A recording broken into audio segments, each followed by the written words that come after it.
Alright, so let's continue our... How do we even call this run? Like, is there any, like, word we can use? Reverse Nuzlocke? Maybe? GTA 3. So, I think overall we still want to prioritize championships. I did learn that these are not actually too difficult. I think in the beginner league we've kind of done everything that is, I don't know, makes sense to do first. ODTT race we can't complete anymore. We already used it in ODTT. Vitz race is pointless. Okay, actually maybe not. There's 2 Vitzes and I think 2 Vitz championships. One of them is hella boring though. I think in the beginner league we can just kind of move on for that. The one-shot championship. I mean, if I lose, that's fine. I'm not allowed to use only car once. I'm only allowed to win with it once. Like I can restart and lose race. That's okay.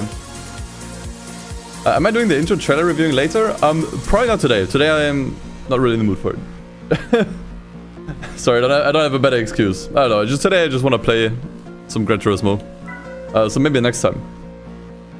Also, I need to kind of work out the VOD from the first time we did it last time.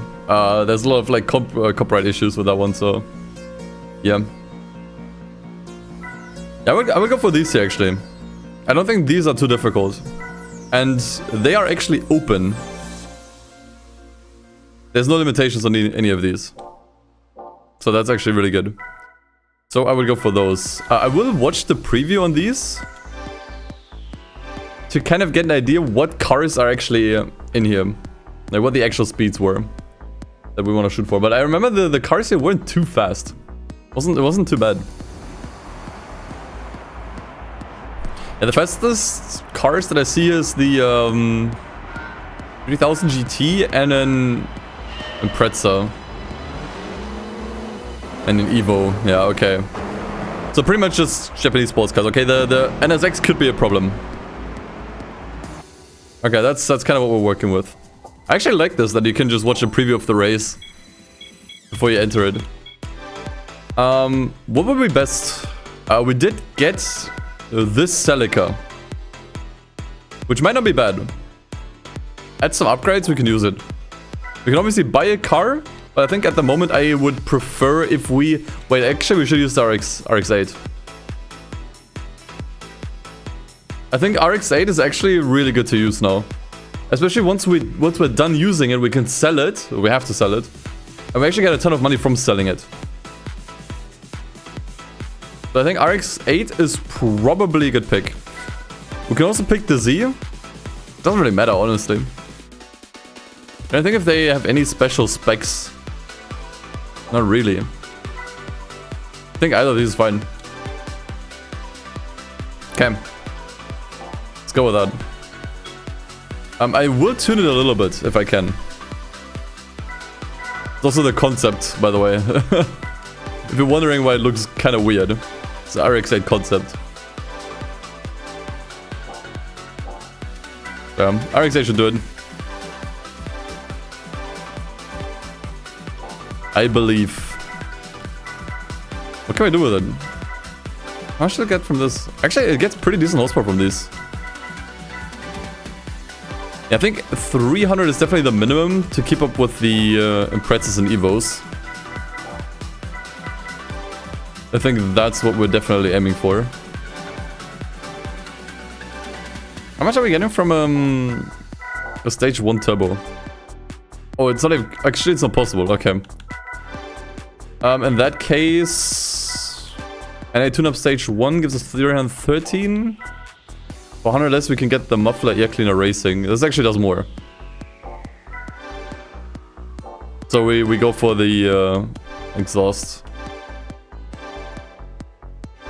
Yeah, low RPM torque is pretty bad, but it shouldn't be a problem. I honestly think that might be it. I don't think it needs much more than that. I will give it one oil change. Because it turns out oil change is actually incredibly powerful here. Yeah, let's try it. I wouldn't mind throwing stage 1 NA turbo in if we're still struggling. But this could be it. Let's see. Nah, I think we're gonna struggle against the NSX, actually.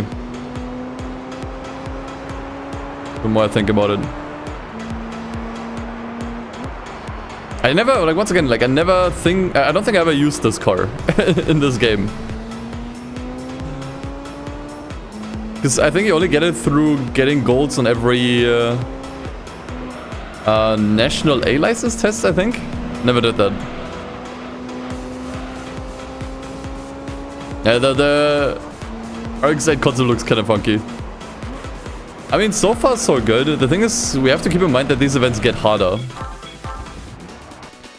And the extra NA tuning is just like 5k credits.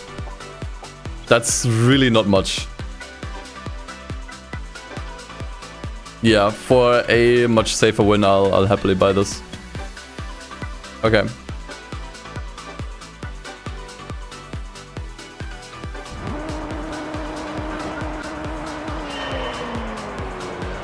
Oh, you can also get this from events. Actually, I didn't even know that. Is there any percent speedrun strat selling it for 75k at the start of the game? Oh, that means you... Oh, okay. That means for the speedrun you actually have to get all golds. That's rough, man. Because I don't think you can beat the amateur events that quickly. You need to do the license anyways, so you might as well get gold.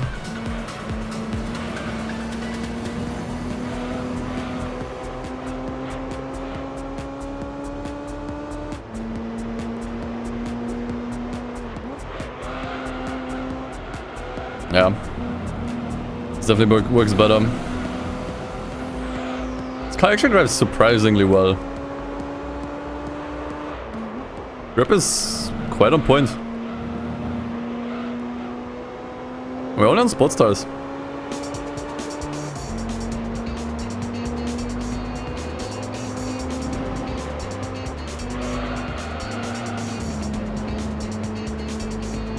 Love to see it.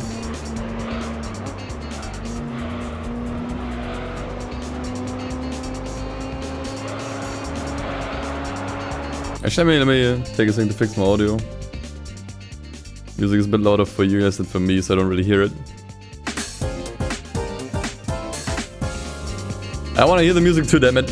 Hey, Darbeti Bobber. Bobber Kurva, thank you for the 5 months. Appreciate it, man. You suck at GT3. It plays very differently than the other games, that's for sure. Like, I would say GT1 and 2 are definitely lean a little bit more on the arcadey side. And then GT4 more into the sim side. This is kind of in between. Like, it's not full arcade, but the cars just have way more grip here. Way more grip.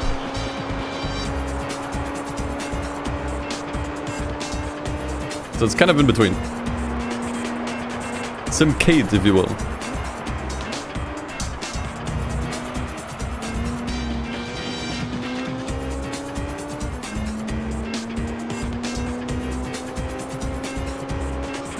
You still have to 100% your GT4 save farm. Go for it, only took me a week. You know, one thing that I also was thinking of, what could be a stream project, is getting all of the retro achievements in Gran Turismo 4. I could do it in other Gran Turismo games as well, I guess, but I would never do it here in GT3. But then I asked myself, do I really want to 100% the entire game again? And then some? I'm not sure. Yeah.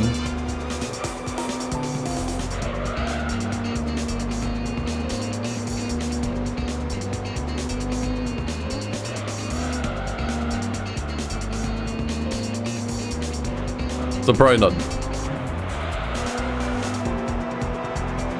Doing the retro achievements for other racing games sounds fun. Like for some of the Need for Speed games, maybe.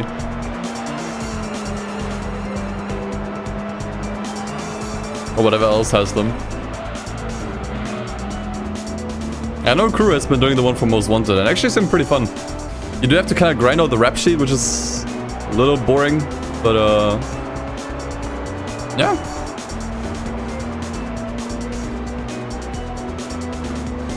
GT Concept run? Or does GT Concept have retro achievements? I don't know. I mean, GT Concept is really short. It does, okay. Yeah, I might finish that in a stream. That might be a one and done thing. A GT4 Prologue too, okay. Yeah, sure, maybe. There's never really any major reason to revisit these games because there isn't really much you can do to them or with them, since the games are fairly small in scale. But retro achievement sounds fun.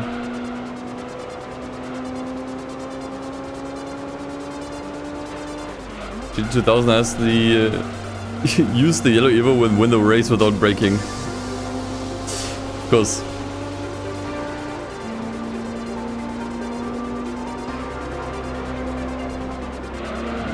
Why wouldn't it? Yeah, maybe. I'll put it in my long backlog of content ideas. And this challenge was actually not on that backlog. It's something that I spontaneously came up with 2 days ago and then streamed right away. It's like, you know, you probably know this with games or shows or whatever. It's like you have a bit of a backlog of stuff you want to experience or play. But you never really get to it, but you always just kind of like spontaneously go for whatever seems most interesting in the moment. Hey, Glowstick, thank you for the 20 months. Yeah, I'm doing well, thank you. I'll be doing well too.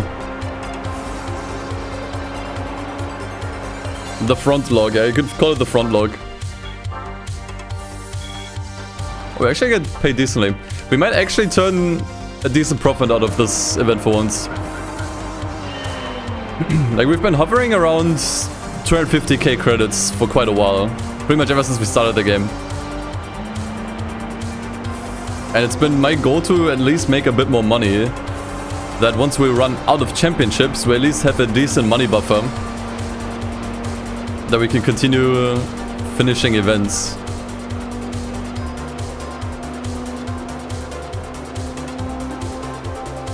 At which point it's gonna be interesting because we're gonna have to figure out which events have the lowest investment. So basically where the cars we can use for the event are fairly cheap, while also getting a maximum amount of profit out of them. Like which events pay the best and where you can actually get good price cars as well. Obviously, endurance events are the easy answer there. But I kinda don't wanna do them. I'm kinda not in the mood for endurance. So music is a little bit loud, isn't it?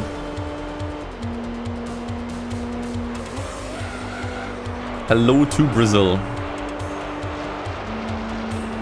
Any plans for GT PSP? There is something that I've been thinking about doing eventually, which I'm not gonna spoil yet. And that could involve GT PSP. That's all I'll say. Hey, getting well. Thank you for the Prime as well. Appreciate it. Online? No. In fact, it doesn't just involve GT PSP, it involves all of the Gran Turismo games. It's just that PSP is probably gonna play a relatively major role.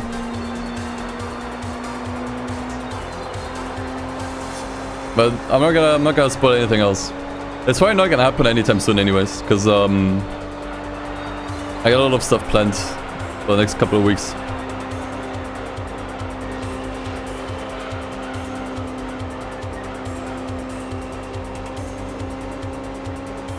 Yeah, you can use concept cars for normal races. As far as I know, there aren't really any restrictions as far as cars that you can't use for anything go. Yeah, that's something that GT4 was a little bit more notorious of. There might be a few But nothing super important, I think. But if I get a pink Vitz, I switch games. Okay, so I would have to finish Gran Turismo 1 and... Actually, I'm not sure if... Does GT2 have the pink Vitz? I think it might, actually. So we finish GTA 1 normally, play GT2, then switch, play GT3, then switch, and then play all of the other GT games, because they don't have a pink Vitz. Unless you want to count the rose gold Vitz as well. I want to count that as pink.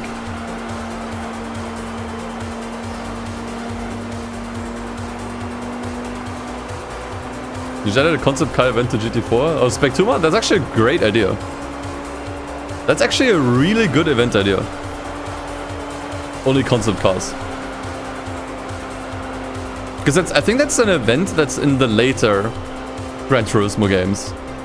I think definitely Sport had an event like that.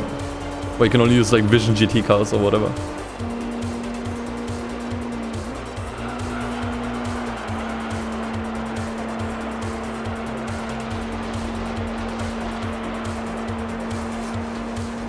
GTA 8 is going to Xbox. Thank you, Kazunori, for leaking that with us.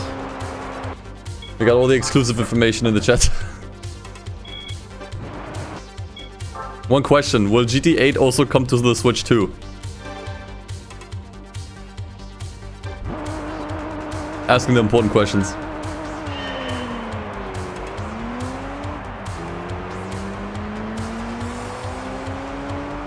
Nah, I'm still curious if they would ever put GT7 to PC. It just feels so unholy to have a Gran Turismo game on anything that's not PlayStation. And the thing is, Sony has been pushing a lot of their cars onto PC. Doesn't mean that Gran Turismo is one of them though. And I think especially with Gran Turismo in general, there's a lot more complications.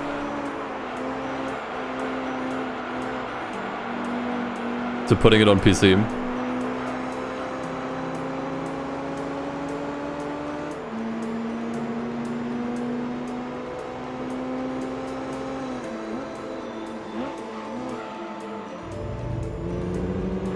This car drives so well. My god.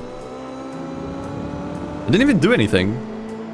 Weight reduction sports tires, that's all. No suspension, no racing tires, nothing. This car just drives extremely well. I'm almost sad to let it go already. After this.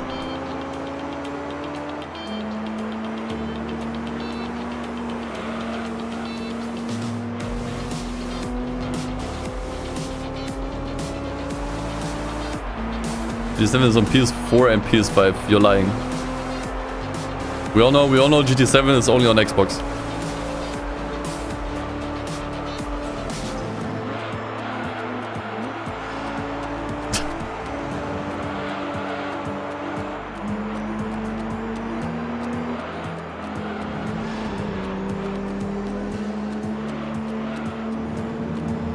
GT7 on the Nintendo DS. That sounds like a fan demake someone could make. Now, you've probably seen some of these. Where people make like actual Nintendo DS games.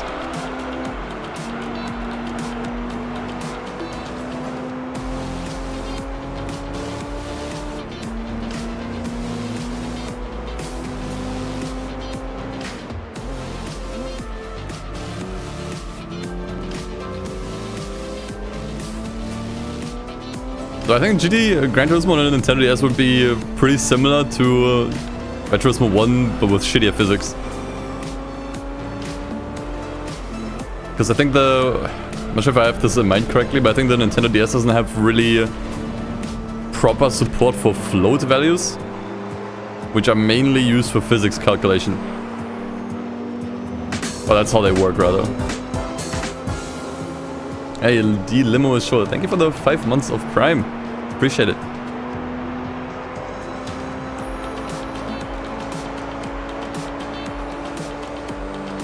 But as a side note, I've been working on the next YouTube video. which is about the tower map that we did in Forza, which lasted 7 days. So far, the video in the editing process covers 4 days, the first 4. And it's already over an hour. So there might be another movie dropping on the channel this month. Just saying. It's actually coming together really nicely. Like actually found it really hard to find any motivation to edit for honestly a very long time. I haven't really like made any proper YouTube videos for my own channel in a while, other than maybe just relatively short stream highlights. I like the way the video's turning out, and it's very fulfilling to see it come together. So I actually have a lot of motivation to make more YouTube videos again now, more than I have had in a while. So I'm kind of stoked to work on new stuff. I really want to make a video on Nintendo Wii racing games, something that I already announced. I also can't wait to work on that. And also just generally, I've so many cool topics and games I would like to cover. Just really excited for the YouTube channel this year.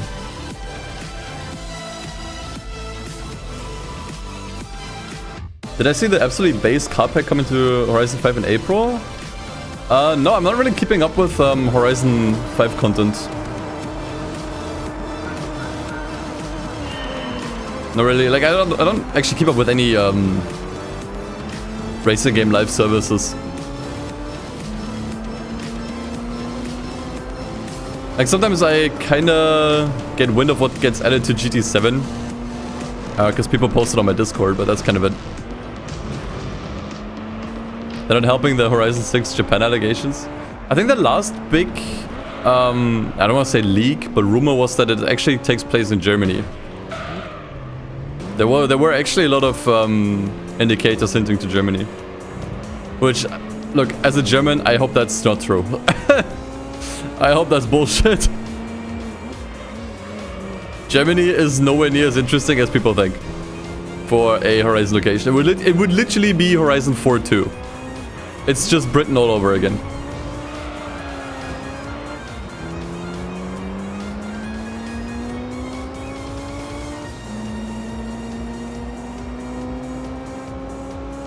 I would prefer Germany over Japan.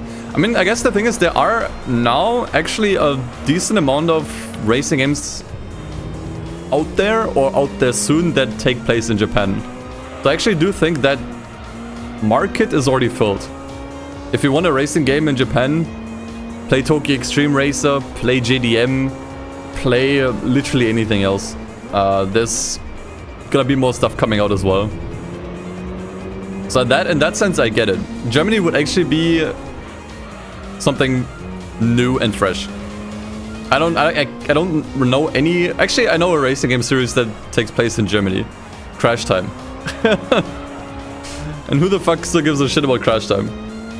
So in that sense, yeah, sure, it's interesting. It's just that, I mean, I guess at the end of the day, it depends how the map is built. I think it can make almost any location interesting, as long as you build the map in a way that's interesting. Like, northern Germany and southern Germany are pretty different from each other.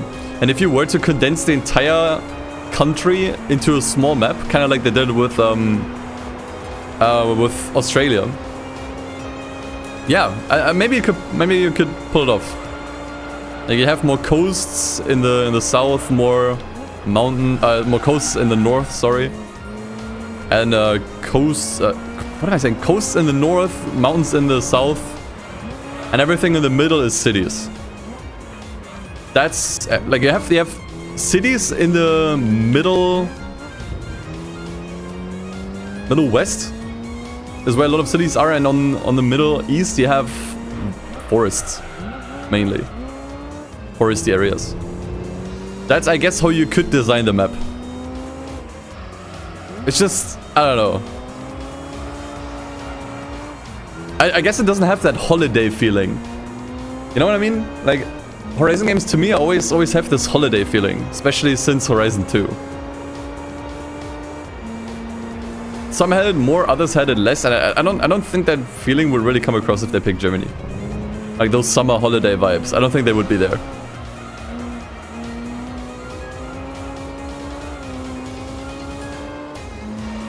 I will say one thing, yeah. You're actually right on that. I think they would do a better job condensing Germany than condensing Japan, because condensing Japan is incredibly difficult. That is way more difficult. Because Japan is so much more diverse. It's hard to actually make a map out of that.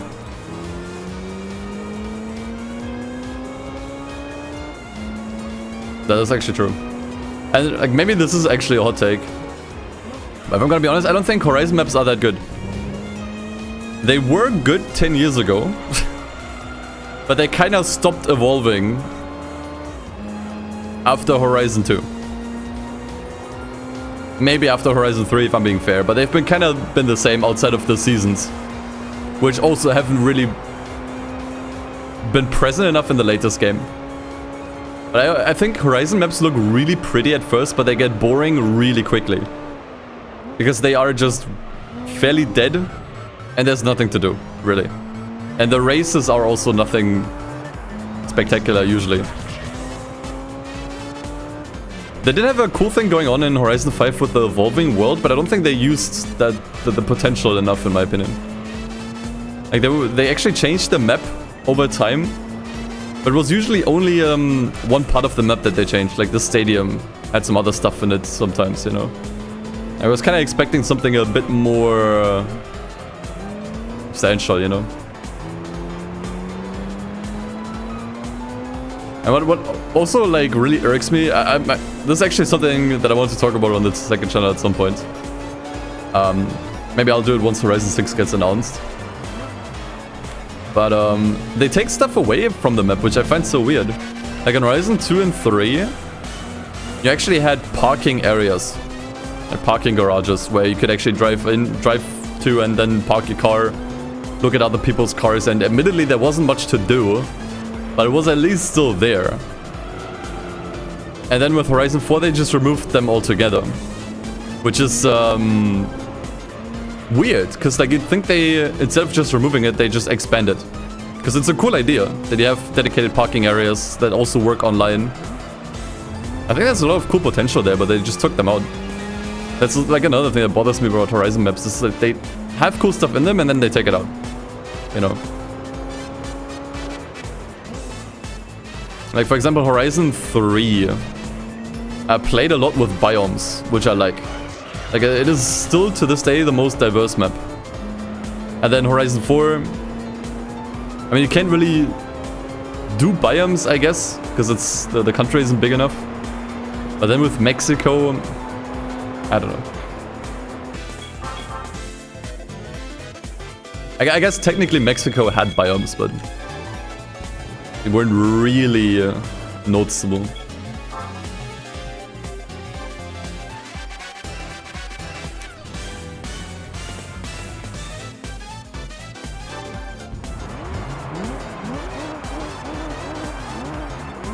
Was there some sort of pressure to keep adding features and not removing? Like, I don't know, that will work back on the seasons thing. Yeah, that would be hard, right? The thing is, they actually do keep removing features. That's the thing. Once again, they did remove the parking areas. They did remove ranked multiplayer. They actually removed a lot with Horizon 5. But that is a bit of a conundrum, though. I think it's actually something that would prevent them from really upgrading their games to a new engine, a new tech. Right? It's because all the features from or most of the features from the previous games need to also be in the new game or in the next game. And so the features just keep piling on and on and on and on and on. And it becomes harder and harder to make a new game if everything else from before needs to be in. Yeah, they try the A-Spec update for GT2. It's on the VOD channel if you want to watch it. It's pretty fun. Yeah, I see that a lot, that people think the Eliminator influenced the map of Horizon 5. I'm not sure if I agree with that take, because there's no evidence for it. I mean, you can certainly say, okay, well, for Eliminator, the map needs to be more open. And so they made a map that's more open. Okay. I'm not sure how else they would have designed the map, to be honest.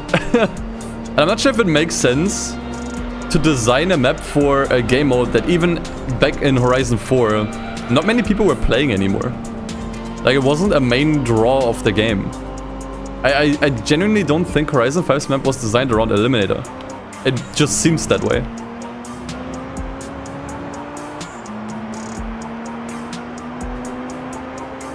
Like, I don't know. There's just no evidence for this, you know? Like, no dev has ever outright said it. So I just kind of feel like... it's just an assumption that I think a lot of people tend to agree with because it makes sense on paper, but I just don't think that's true. Ready map is the main evidence. The thing is with the expansions, they always experiment, right? They always try different things with the maps. Especially, I think the expansion maps, they're always less open because they're smaller. Like, they do that on purpose. If the DLC maps, the expansion maps, would be as open as the main map, the maps would feel way smaller than they actually are. Like, I do think all of that is not as intentional as people think. You know? Horizon 2 Storm Island, Horizon 3 Snowy One were pretty open. I'm not sure about Horizon 2's, because I didn't play the DLC. Horizon 3 Blizzard Mountain had this huge mountain in the middle.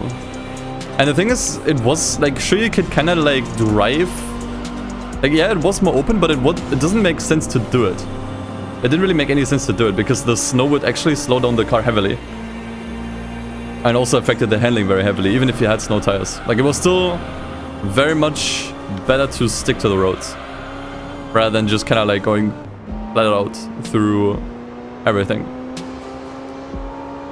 So I don't know. I just think, like, to kind of go back to the main point, like, I think Horizon 5's map is the way it is because people, like, actually designed it that way.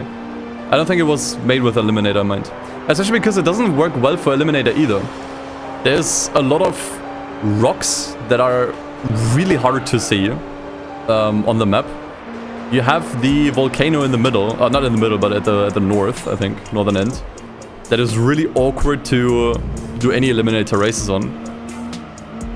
Like, I actually think Horizon 4's map worked better, ironically enough. Partially due to the abundance of trees, actually. Maybe that's just a...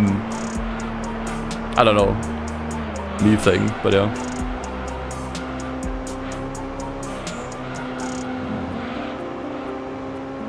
I get the RX-8 concept. So we did get this from the from the National A license. If you get all golds, you get this one. But you can also get it from 2 other championships in the Amateur League.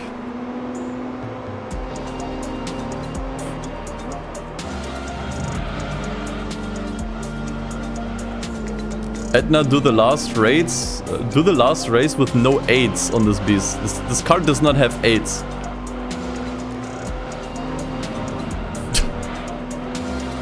I don't think this car can have intercourse with other people. Sorry.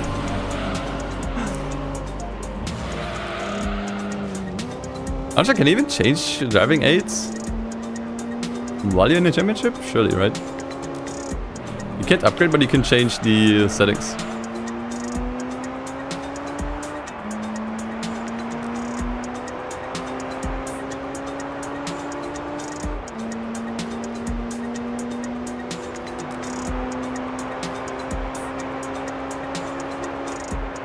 How did we even get to the topic of like Horizon maps? Yeah, because I stopped. Because I said they kind of suck.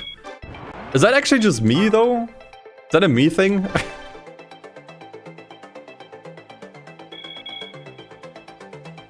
Okay, let's see what prize cards we get here. Yeah, I'm doing well, thanks, Caro. Okay, I think that up there is a GTO. Is that the 5 or the 4? I think that's the 4. It's not the 1, guys. Sorry.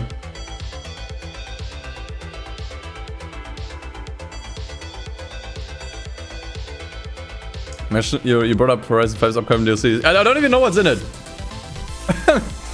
I must have missed that message. If you told me. Do we want this one? There's an Evo Cup actually in this game. 2, I think. So it might actually make sense to just pick this one. I don't think the other cars we could get here were any better. Nissan Pike cars. Oh, cool. Okay. I mean, it was kind of that way with Horizon 4. They did add a lot of, not necessarily Mexican cars, but cars that were popular in Mexico. They did add a lot of those as a DLC in Horizon 4 before they announced Horizon 5, so maybe. I think we'll take it actually. I'll take it. I'm not gonna reroll. Okay. Man, feels bad to let the RX-8 go. I do like it. But it needs to go. Okay, why don't we do the others? There's two more national championships. What do we have here? We do have faster cars that we could use. Yeah, this seems a little spicier. I see a Corvette over there. That one. Several Corvettes, a Cobra. Oh, I don't like that. Oh, Corvette race car. What was that filter, dude? Who messed with the exposure?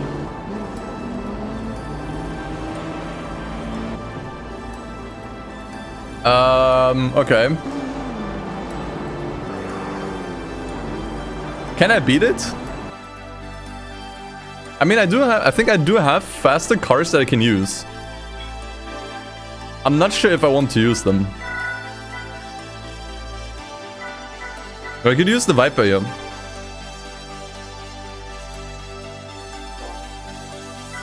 I'm not sure if I want to keep these for other races, though.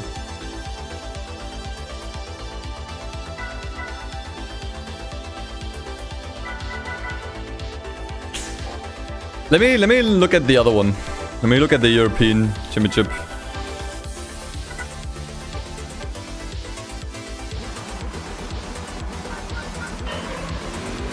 Whoa, what the hell?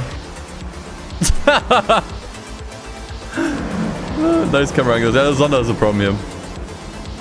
I do have a Vanquish. We could use the Vanquish. I think that's an easy choice. If the Zonda wasn't there, this would be an easy one, but yeah, both of these events are kind of weird. Mainly, like, usually beatable opponents, but yeah. We use the Vanquish. I don't think I would use it anywhere else, if I'm being honest. We could, but it's just, there's no point.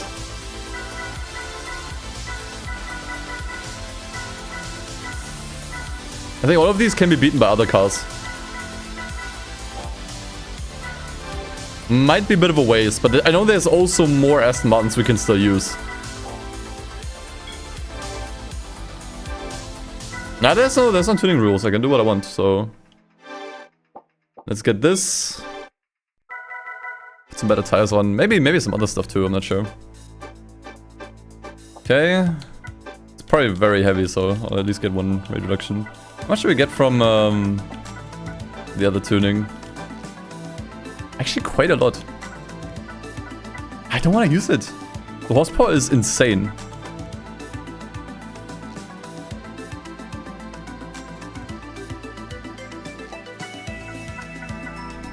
We could probably actually use this for other events. This actually feels like a bit of a waste. I'll look for a car. What's something that could beat a Zonda with upgrades? If we pick a car, max it out, that could be the Zonda. We do have an Audi S4 still. How fast is this? It's pretty good. I think this could be the Zonda. The Zonda is actually not that good. So I would go for the Audi. I think using the Vanquish is a waste. That one can do way better. S4 I can see us using this. Okay. Maybe give it a little bit more juice. Let's try to get it to 300 horsepower. Yeah, this could do it. Yeah, I think turbo seems good. Actually, wait, this might be enough. This and a flywheel. And then another oil change should do it, actually. Oops. Too far.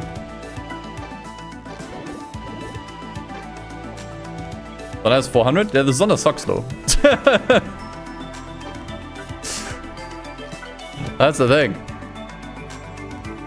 Oh, there isn't even a Zonda in here. Okay, easy mode. Very good, very good, very good. That makes things way easier. I think the Griffith could be a problem, but we'll see where this goes. Now the UI has not been upscaled, although I could swear there was a texture pack for that. Okay, this S4 is actually slower than I thought. How much does this thing weigh, dude? Okay, well the thing is the Elise and the Griffith are very light, so they might actually... Yeah, okay. I could see it, this maybe wasn't quite enough. 8 slow it down a bit, yeah. I think even without them, it's still too heavy. So we'll get another weight reduction on, and SH1 Turbo is not expensive.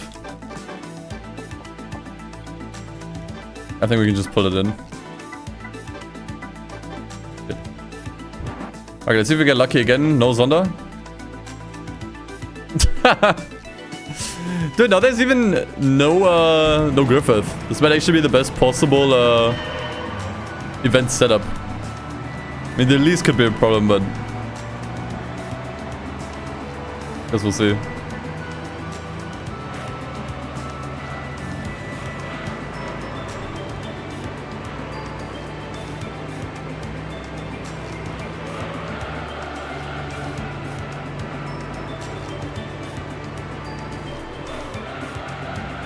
Oh shit.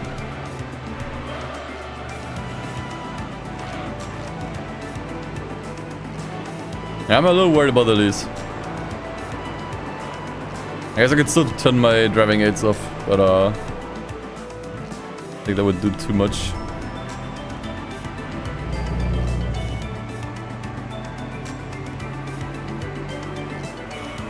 Yeah, suspension upgrade could have been nice. Some extra handling. Yeah, it's gonna be rough with the S4. But actually, that's exactly what I want. Like, I want to get the most out of these cars and then just barely beat the event so we can actually keep faster cars for later. Like, imagine, like, if I used the Vanquish on this, sure, it would have been easy win. But then the Vanquish would have been gone. And then later, I might have needed it for a harder event, you know? Where the S4 would have been impossible. Oh wow, he's actually struggling here. Get into the corner. So we actually want that. We don't actually want events that are too easy. We want events that we can beat, but not super easily. You can't even see the Elise. For a second I was like, where the fuck did it go? Oh man. It's hiding behind my car.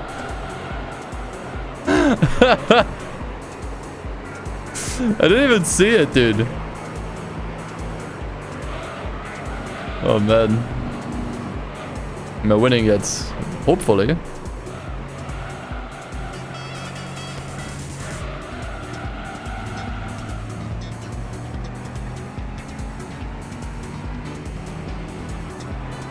Maybe I should have gotten an Elise myself instead.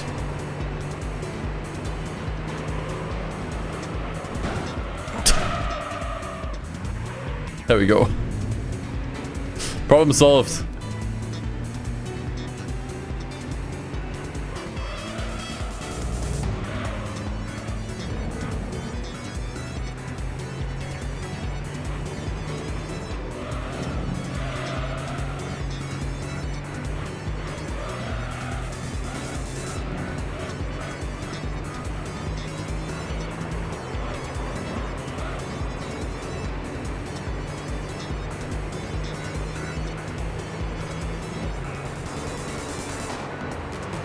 If I can do that every race, we'll be good. Oh! Pff. Holy.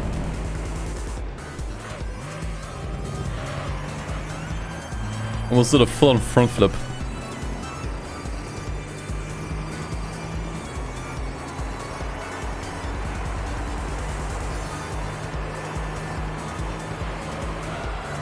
Other cars actually pulling a surprising amount as well, though.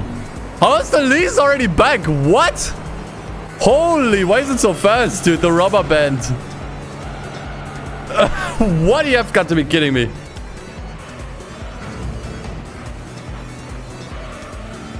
Get out of here. Only needed one lap to catch up again. You have got to be kidding me. Oh, close the door. Oh, but that's not good.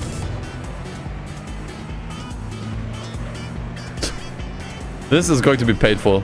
He's going to probably be faster in the last few races. Oh my god. What am I doing here?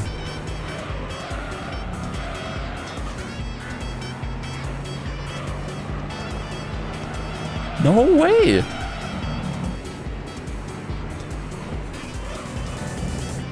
That thing has to be more dangerous than the Zonda. Fuck you! Dude!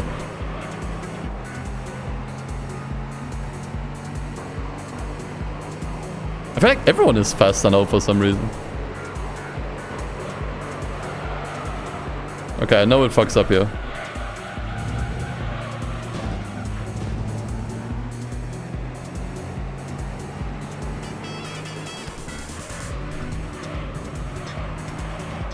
That is so stupid, man.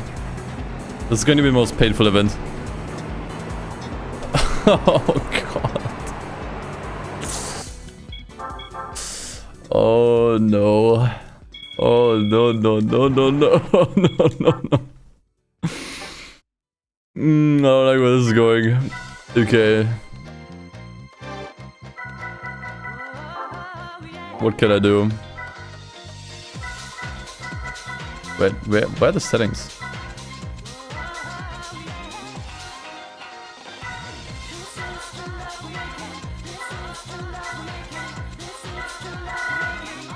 Somewhere else? Oh. Kinda exposed myself there. That's... I barely played this game. Okay. I hope that makes a substantial difference, otherwise we are cooked.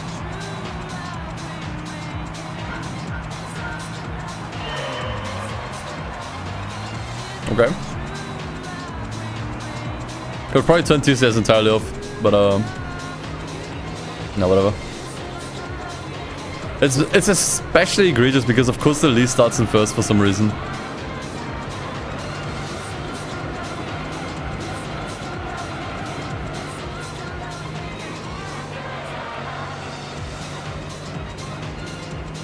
I mean, it's better, but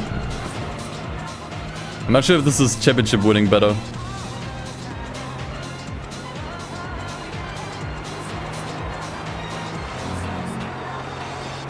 The leash just takes off, dude.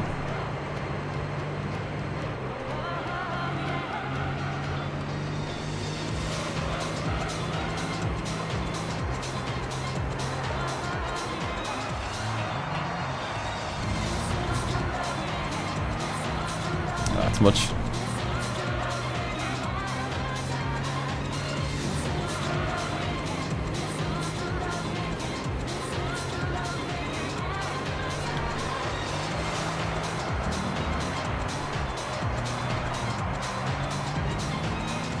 So much for being happy that there's no Zonda here.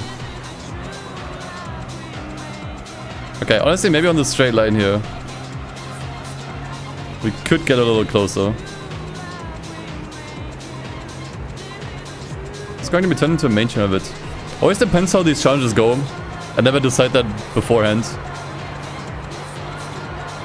So far, maybe. The thing is, I already deleted the VOD of the first shape, so actually probably not. Oh, I think I saw him sliding out.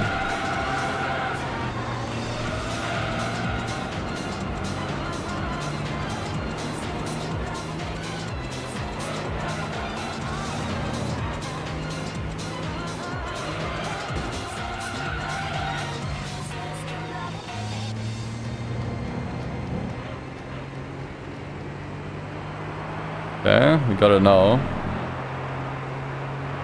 I just have to keep it behind me. Definitely easier said than done.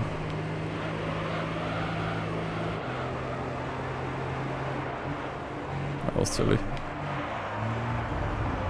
Not good. At least we got a decent exit.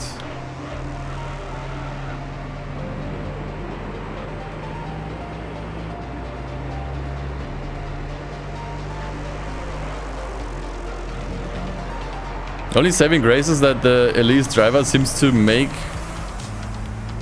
at least one major mistake per race that I can use to my advantage. But that is it. Get out of my slipstream. Yeah, I've got to be kidding me.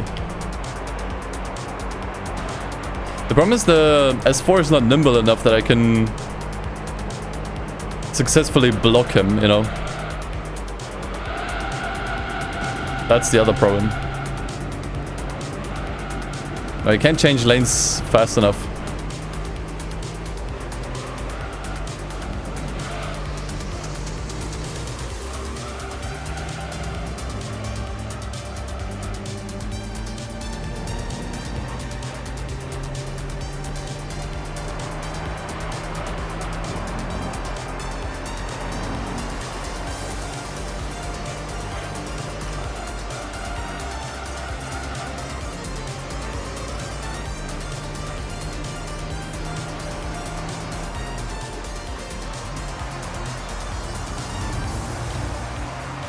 Okay, there we go. Not too shabby. I'm not sure if I can keep him behind me on the end, to be honest.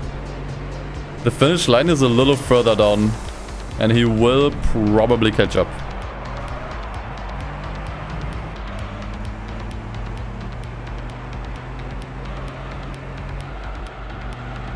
That's not good. He will overtake. And there's nothing I can do. Unless... there we go. See how little that even slowed him down? That's crazy. That's crazy, dude. Holy, this is such a sweat. The problem is he's always second too. So in the point standings, it's actually really close. Okay, Grand Valley could be nightmare actually. Now there's 5 races in this championship. I see his car phone not been updated. Good point. Thank you. I'm probably just gonna. Actually, I'm gonna leave it. Do it like this. Thanks for reminding me. Bump him in the gravel. Yeah, I mean, if you grief a driver here, it will cost them a lot of time.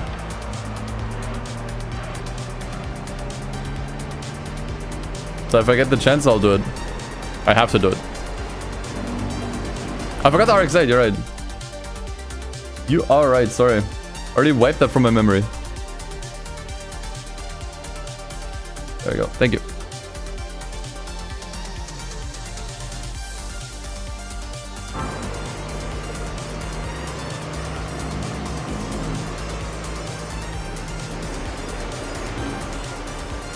I think it's right now he's too far away. I can't bump him into the gravel if he's that far away. Yeah, I'm in the middle of space. Immediately triggered my OCD, and I have to actually be mindful with the space. That space is probably not gonna be enough later.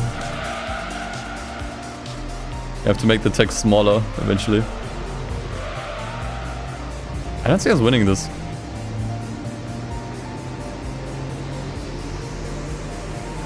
Like not at all. In no world do we win this.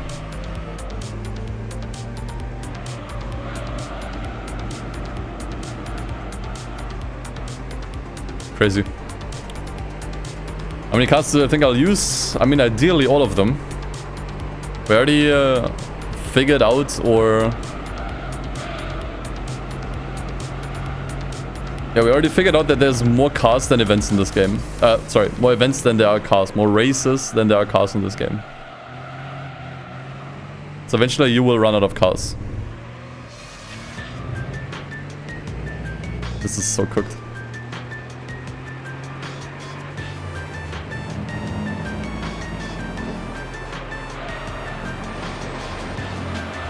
I had exactly one chance. And that was in the very beginning.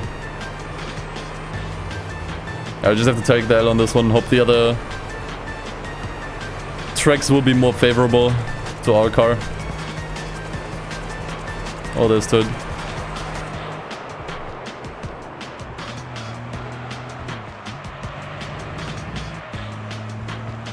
I mean, I don't think there was anything else I could have done. More upgrades on the S4 would not have mattered, I think.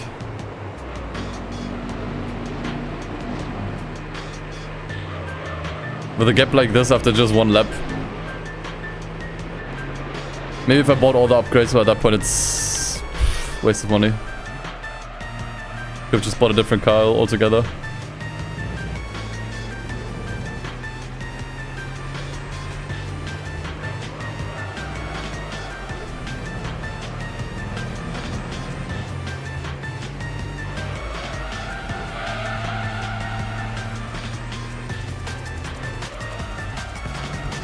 So I can get second twice on this event, on this championship. Which honestly, I only have to win one more race.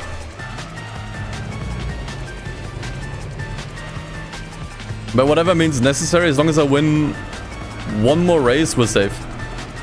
And we got 3 more to go, so this is not too bad yet. I will pick the S4 in first place because I wanna not pick cars that are overpowered for an event. If I pick the car, like I have way faster cars in my garage. But if I quote-unquote waste them on this event, I will lack them for later events where I actually need those speeds. Where the S4 would not have been able to even get 5th place. And we want to pick cars that can just barely beat the competition. So we actually get the most amount of use out of them.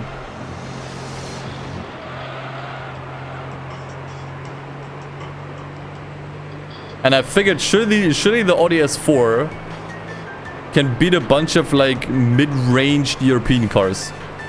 I figured as long as we don't get the Zonda in the event, we'll be safe. I didn't expect that the Elise is this overpowered.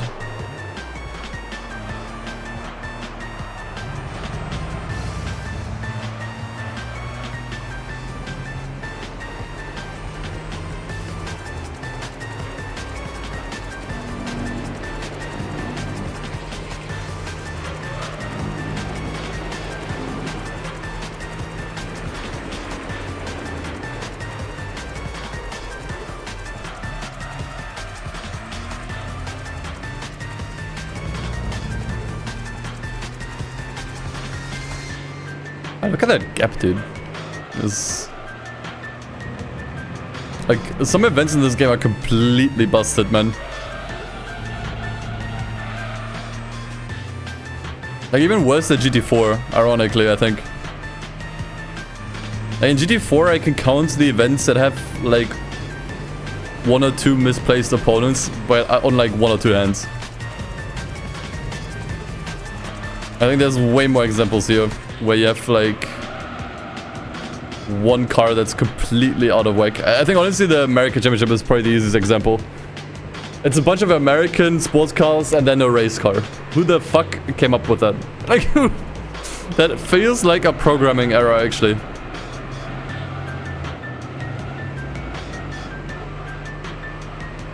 As much as I love the career mode in this, that's something that really sucks in this game. Like the opponent pools. I did the same challenge in GT4 It's kind of boring in GT4, I think. Because it doesn't really matter in GT4 what car you pick. There's so many cars in that game. You always have a car that you can use. This is, in my opinion, the most interesting Gran Turismo to do this challenge in because the car list is small, right? I think I'd rather do this in like one of the earlier Forza games. Like Forza 2 or Horizon could be interesting. Okay, please let this be a good track.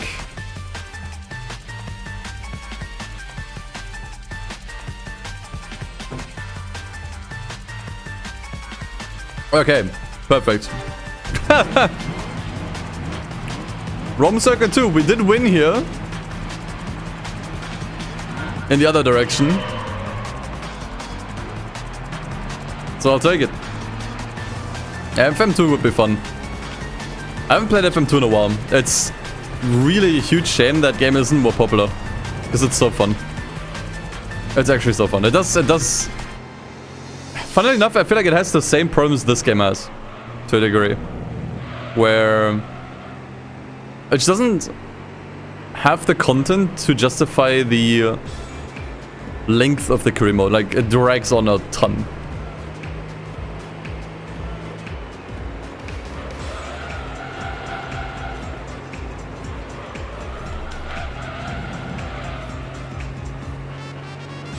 But I like it.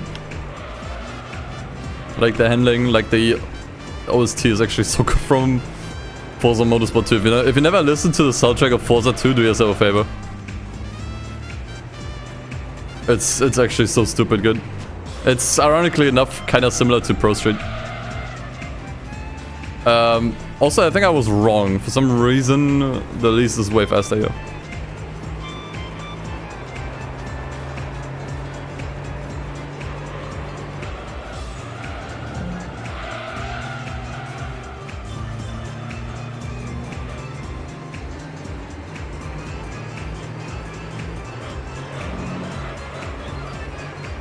Yeah.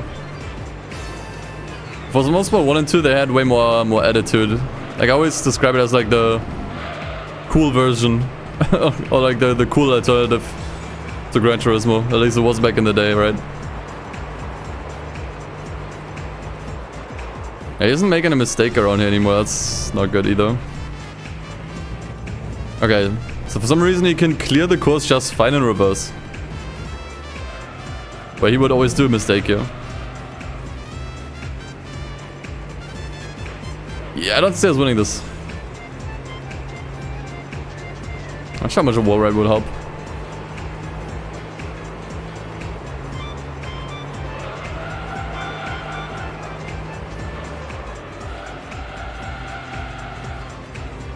Qualifying. Maybe. I'll do it for the next event. I should have qualified. At the very least, it would have been possible to grief the Elise out of the race early on.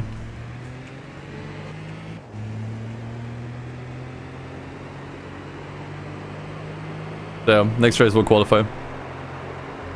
This is so frustrating. Why is this feels broken? I don't think the Elise is actually this fast, by the way.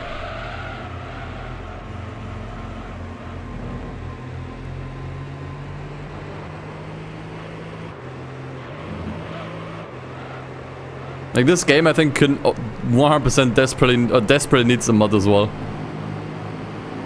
That cleans up some issues and fixes some garbage. And maybe also makes it less of a drag to play on, to play later on. Like we do some of the lap counts in the professional league.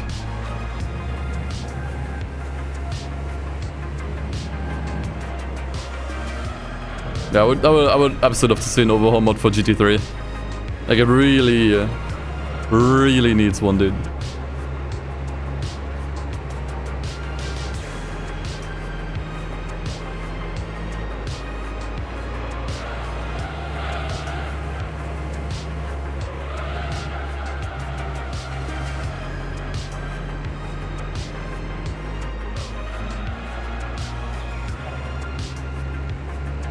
If the next track is Grand Canyon Reverse, it's over, by the way. Then at that point, I don't think I even need to qualify.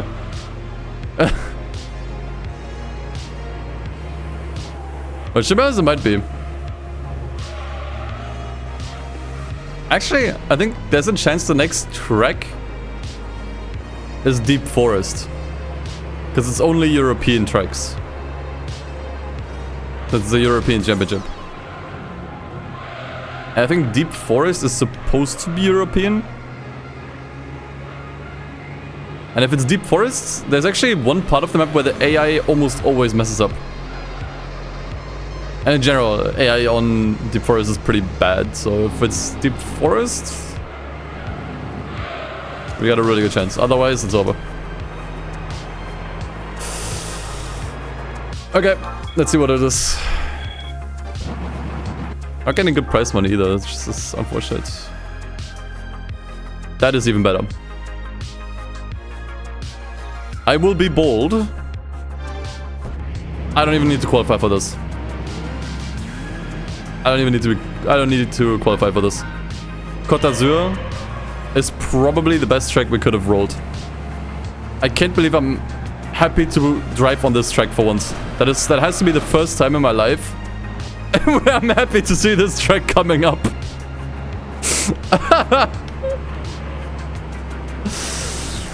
Oh, bless this track. Okay. As I told you, we don't even need to qualify, as you can see. I knew we could get ahead right away. And look at that, the Elise isn't even in second. Okay. Saved. Saved!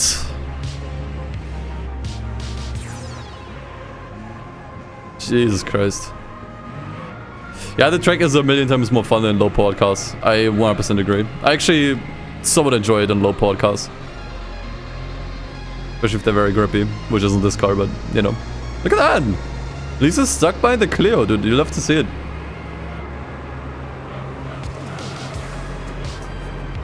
But the AI sucks so bad here. Like, it's such a blessing, dude. I think there was one time I struggled with this track, though. On a race. It was on my, it was during my no upgrades challenge. But I forgot what event that was. I think it might have been the Beetle Cup. Where I tried to do the Beetle Cup in just the RSI.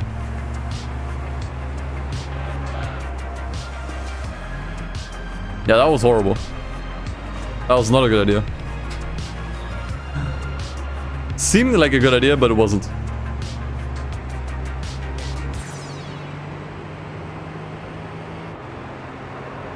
Look at that, dude. The lease isn't even in second. Okay. Yeah, this track just saved the entire championship, man. Whew, okay. I can breathe. I can breathe.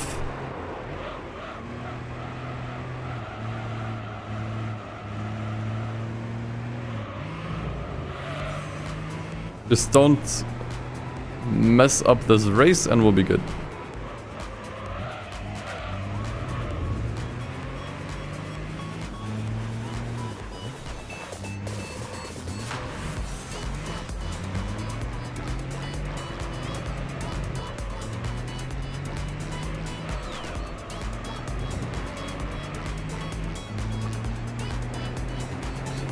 This is the European Championship in the Amateur League.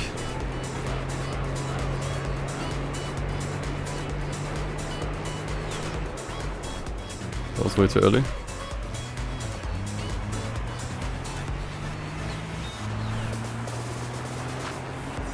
Did I work a little bit with the body roll there? I think it could actually help me out somewhat.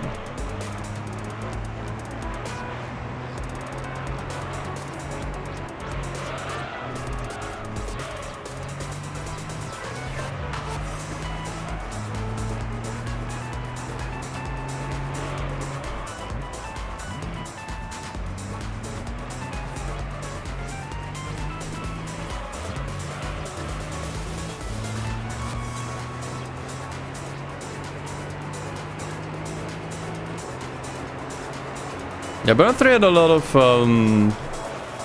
names during development, and also just generally stylistic changes.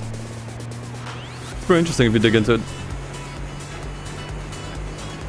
And Burnout 3 actually used to be way more scary, I guess you could say. Or more dramatic.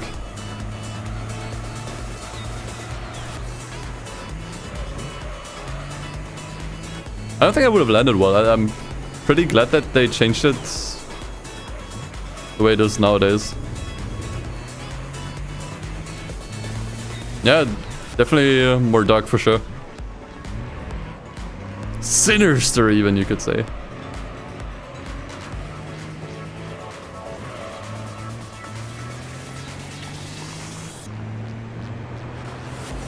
Yeah, Elise actually not... That is so interesting. Oh, the Elise isn't even getting past the Clio. Despite the huge gaps it was pulling earlier. It just shows you can't overtake on this track. It's possible.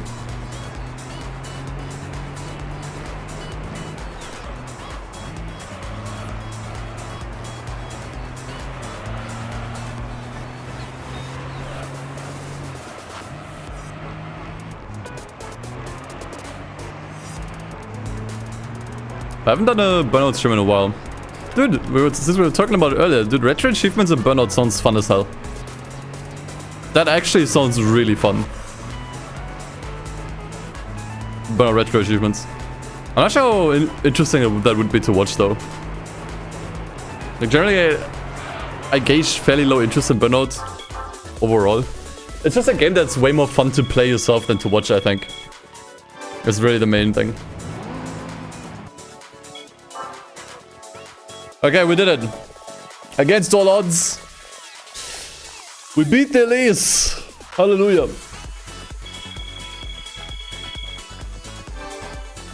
Oh shit, I didn't save. Okay. No, I saved. I think I was late enough. Oh, I want the vertical race car. We are getting the vertical race car. I just... Not the mini. Please tell me I get something else. Oh, did I fuck this up? I saved too late. Shit! Actually, wait. No, this is good. No, this is good. Let me tell you why. Let me tell you why this is good. The vertical race car, I think we can just buy. If we can't buy it, I'm sure we can get it from somewhere else. This mini is not purchasable. If we want to use it, which we want to, we have to win it. This car is more rare, which in the context of this challenge makes it more valuable. Okay. This is copium, by the way. This copium. Huge copium right here, but... There is some truth to that. Okay, that's not the S4. 10k is not much, actually. Vertigo is 1.2 million. Doesn't matter, you can still buy it. And you can probably win it from somewhere else, too. It's not the only one. But the Mini is unique. Also, the color is pretty fun. In fact, I think we can use it right away. Can throw this in the K Cup. And probably honestly nowhere else. That is actually the only event this thing can participate in. So let's just throw it out. Single race, sure, but whatever. It's not usable for anything else.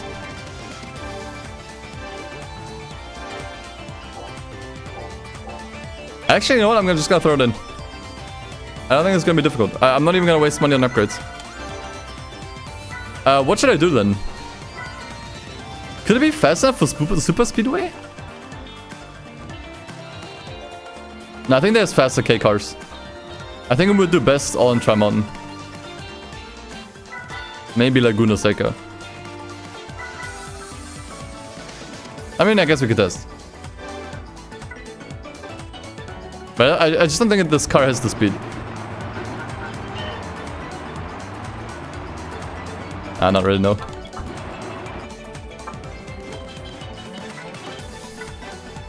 There's no cappuccino in this game, guys.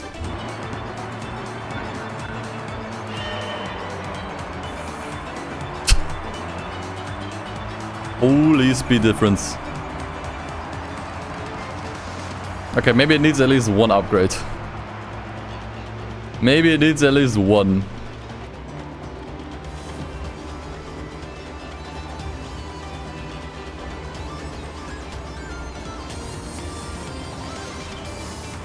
I'll add it to the list later, by the way.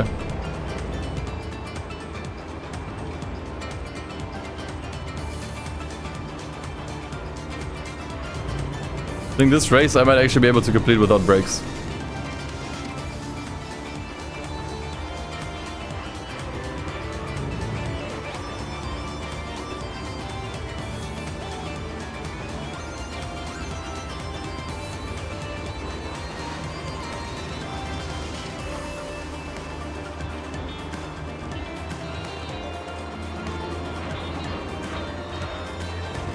Yeah, I think it needs at least some upgrades.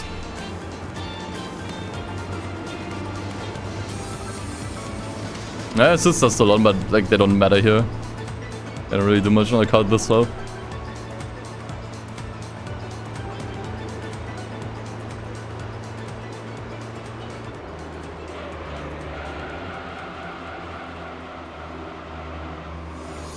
Yeah. Okay. Let's not be stingy.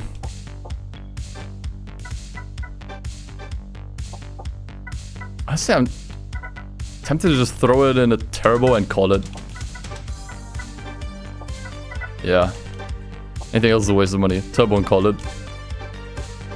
GG. Full upgrade, no. Not for only one race.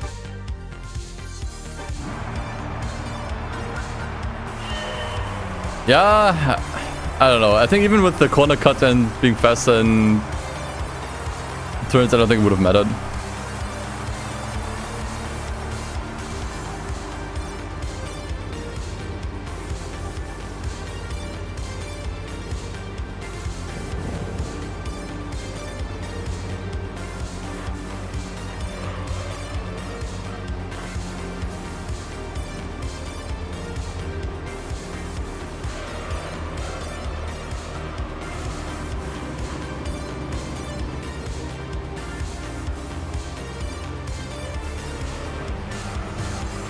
This stream is so skibbity. Mods, get that guy.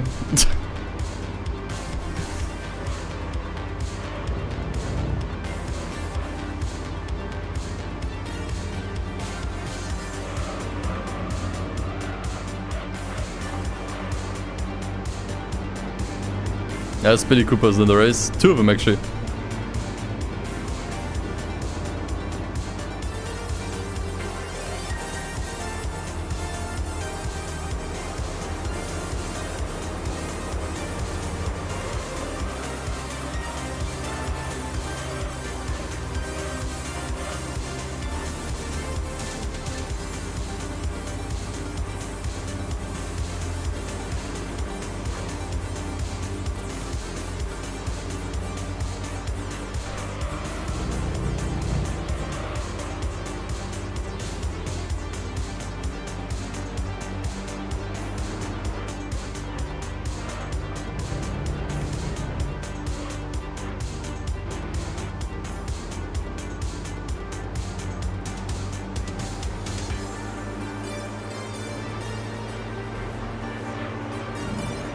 It is a very relaxing race, yeah, that is true.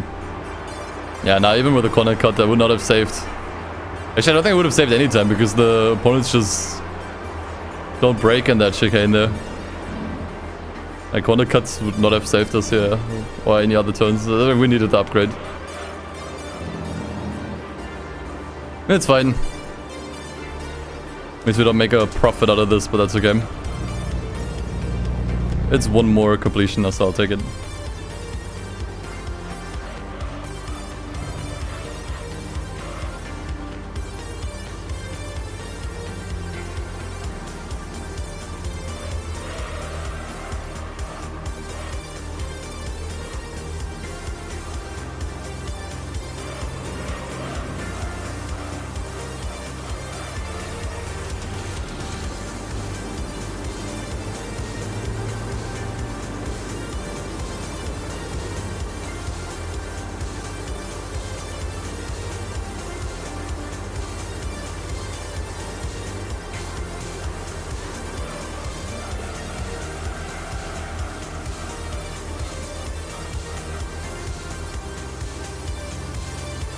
There are a few things I installed. There's a retexture pack installed. There are...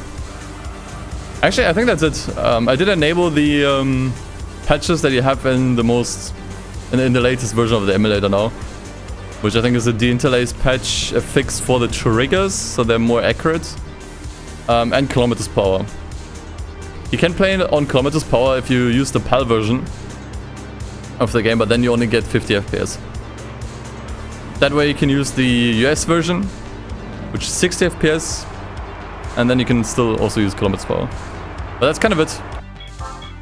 I do run like a fairly basic reshade, very light one on the emulator in general, because it just makes the games pop a lot more. I think a lot of PS2 games look a little, actually almost pretty much all the PS2 games look a little too desaturated. They don't really use the color space very well. Or a PS2 thing maybe, I don't know. Okay, that was one race, by the way. Since this wasn't a championship, Mini Emil needs to go. Okay. I mean, we pretty much got our money back. Yeah. And we did get an Evo as well. We could do one of the Evo championships.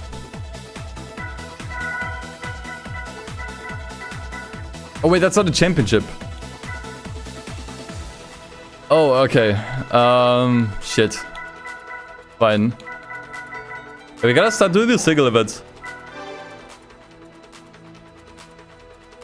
We also have the American Championship. I did actually have a plan for the American Championship. One that might work. Let's have a Type R meeting we could do. So my plan for the American Championship, we don't have to get an American car, we can get whatever we want, was to buy this. This is easily the best value you can get in this game, this car. This is basically, this car is your ticket out of early game on a casual playthrough. If you can somehow get 31,000 credits, you buy this car, you can do like half the events in this game. This thing is stupid good for the amount of money it costs.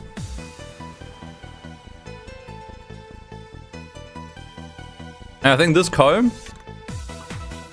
with enough upgrades, not only will beat the event, but also will pay for itself. I think we'll need to pay another like 20k on upgrades, maybe 30k.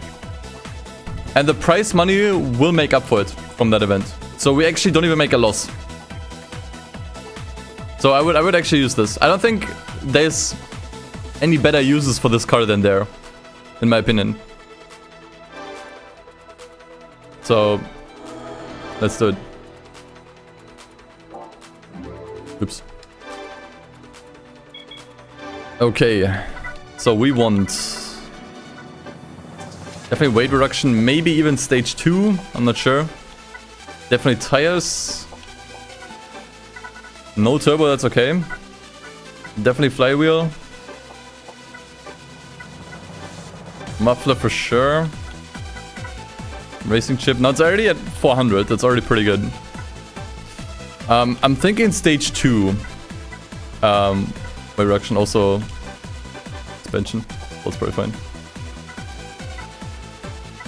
I think I'll start the event without any of these upgrades and see how far behind I fall, and then make an educated decision on which upgrade I buy. So yeah, I don't expect to win this. This is just for testing. Wait, did the race car not spawn in here? Okay, we win. We win by default. Never mind. We didn't actually need to buy any.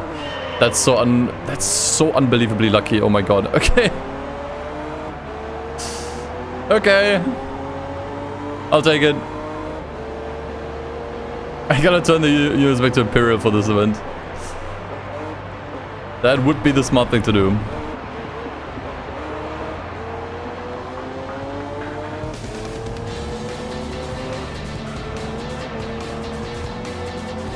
Although actually the rest is still surprisingly quick.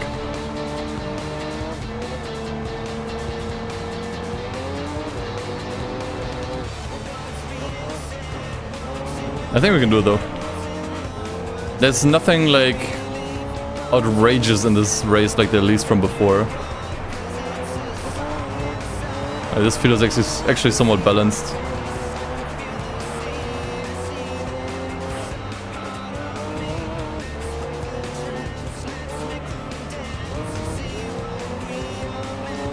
Oh yeah, awesome. I'll add it to the list.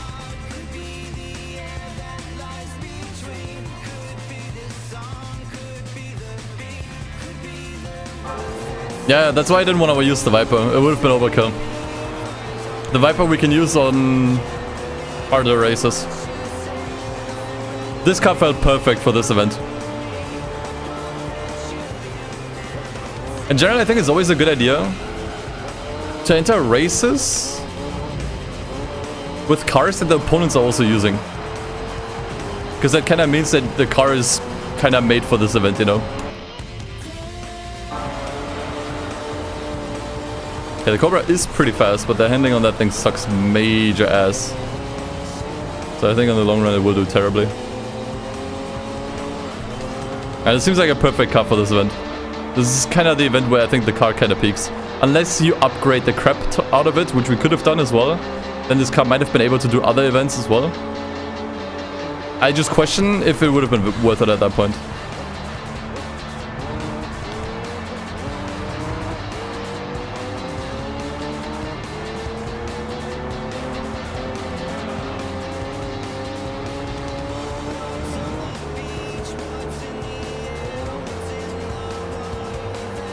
Because, I mean, this car could reach, like, I think 500 horsepower. Little over.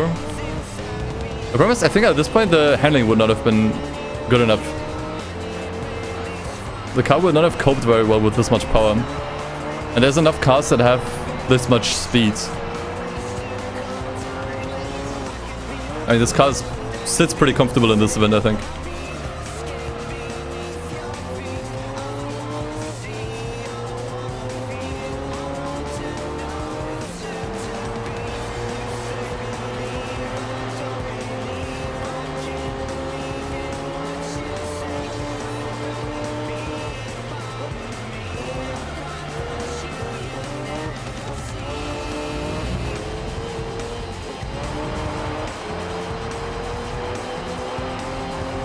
This is probably my favorite car in the game. I remember back when I played this as a kid, I found this car and I used it, I bought it. The game opens up so much when you get this car.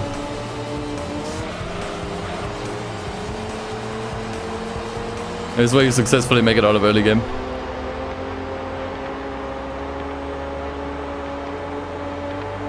I'm surprised how much body roll there is still on the car despite the suspension upgrade.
Yeah, the Cobra is not actually as dangerous.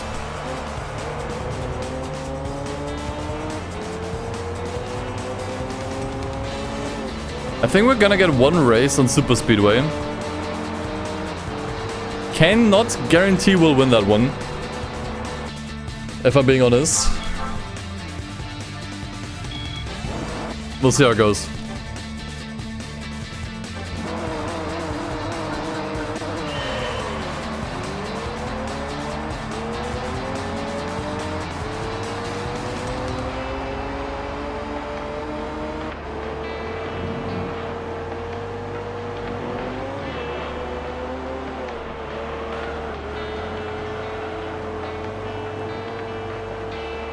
One thing that's kind of crazy to think about. All the cars here in this race, other than the Cobra, were brand new when this game came out. Whoa, what was that? Like, imagine nowadays a race like this with the modern equivalents. That's what this used to be. Like a C8 Corvette and stuff. Yeah, what was that flashbang? Super weird, never seen that.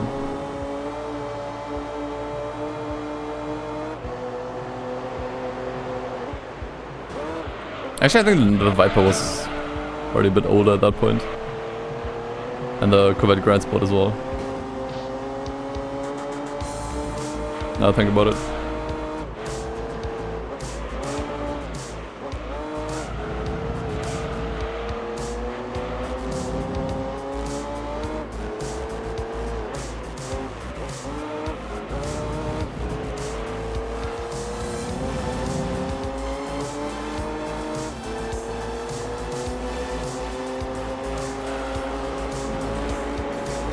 This car is hella expensive overall. I'm not surprised. I don't think they made too many of these.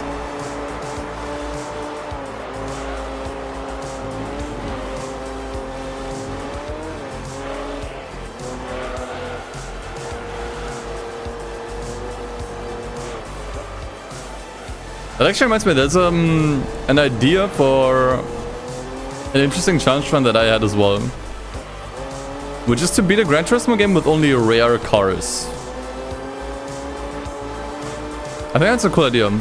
You'd have to define what rare means. I would say rare is anything that has less than 1,000 units produced. I think at that point you can call it a rare. I actually think the Gran Turismo game that would be the most interesting and probably most feasible to do it in would be Gran Turismo 6. And I kind of want to get back into Gran Turismo 6.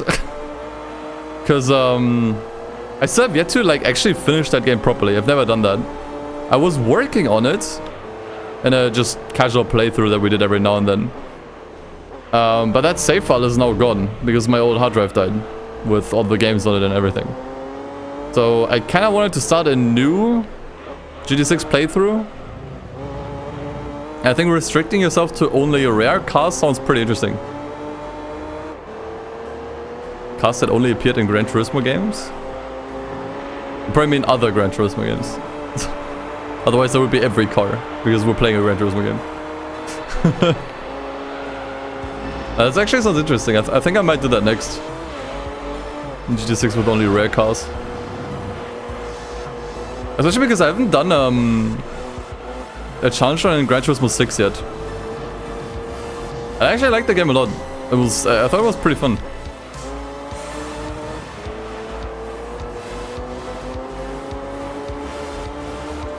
And I'm thankful that it actually does run pretty well for me on emulator. Just have to get it all set up again, unfortunately.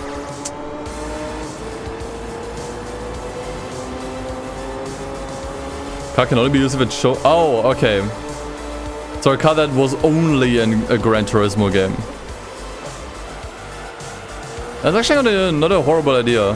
The thing is, I just think that it would be kind of hard to figure that out. Because obviously, I don't know the colors of every racing game ever made from the back of my head. Right? And I don't think it's something you can easily Google either.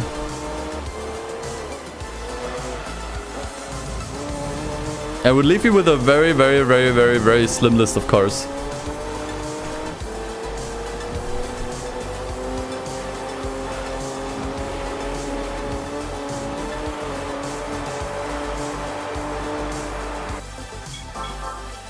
Worth thinking about. It's not a terrible idea for sure. It's a pretty good one. Thanks for the suggestion. Yeah, Super Speedway, that's what I was thinking. We're definitely gonna have a race here. I don't know how this is gonna go, because we definitely clearly had the advantage in corners.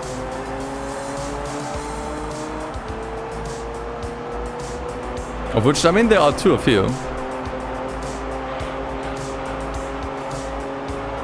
Let's see.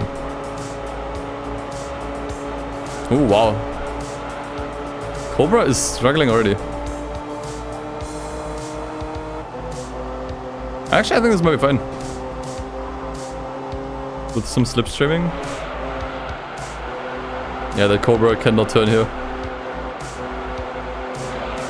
Nice, okay. Easy, easy. Easy peasy.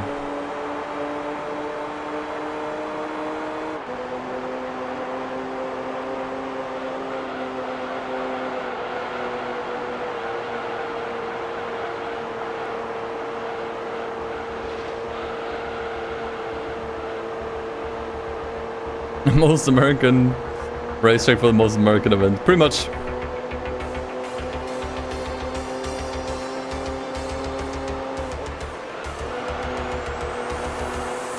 Now it's actually interesting. There are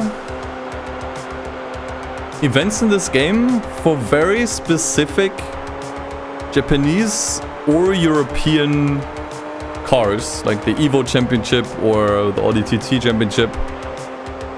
I don't think there's one like that with American cars. There's no Viper Championship here, for example, or, you know. I think that's something that's kind of missing here. Never thought about it.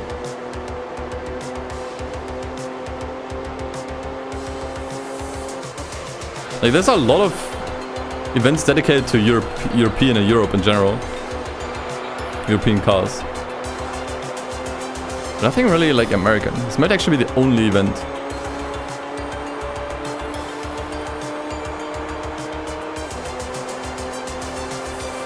What did Kazunori mean by this? Does this mean he hates the Americans?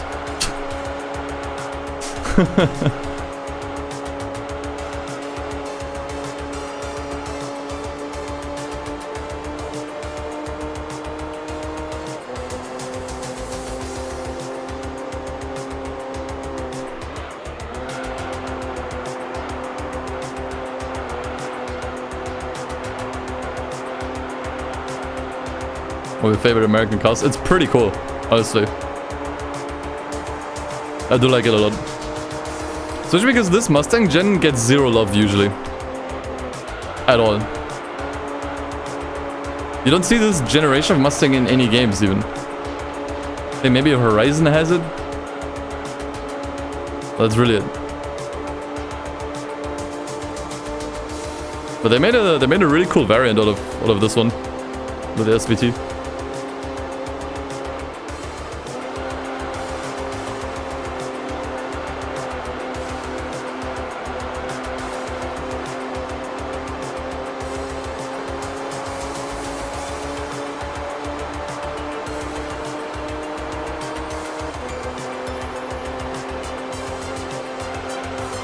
Was it almost every Horizon?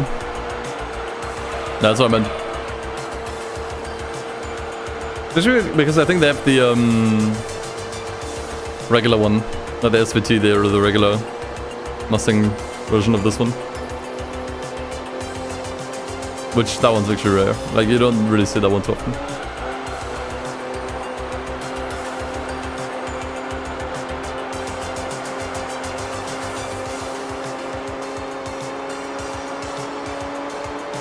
Recently just got back out.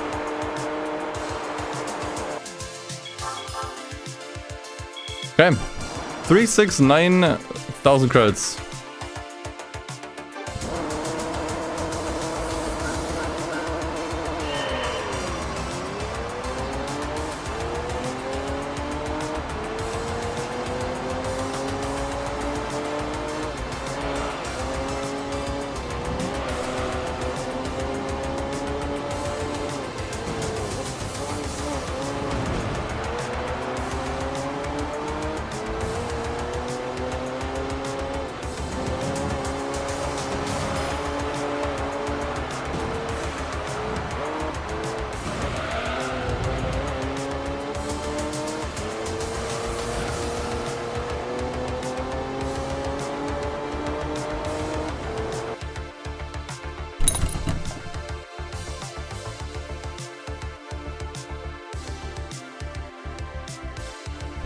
I had to open the window.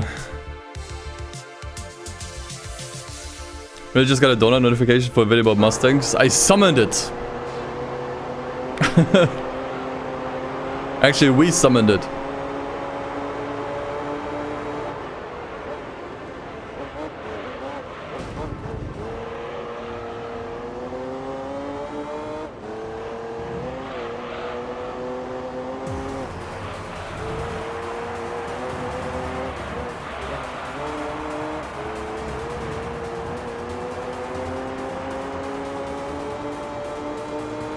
The car racing is definitely faster in this event here.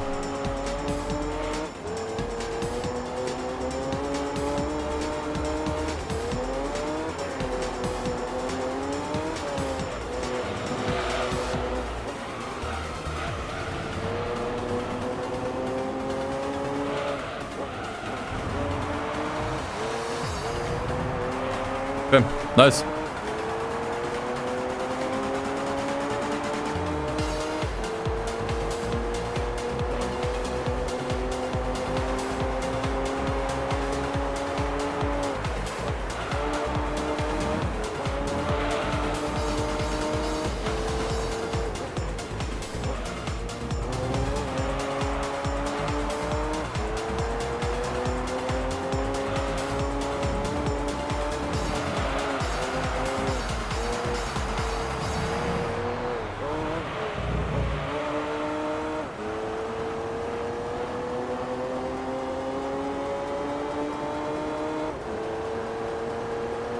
I guess I actually never watched Donut Media. Like, I'm sure I saw a video here and there, but I never actually actively followed them. I mean, they're kind of the Linus Tech Tips of the car world, which is, you know, more entertainment than anything else, which, you know, is obviously more than fine. I don't know. I remember at one point I was watching Car Throttle for like a few months maybe. That's kind of it.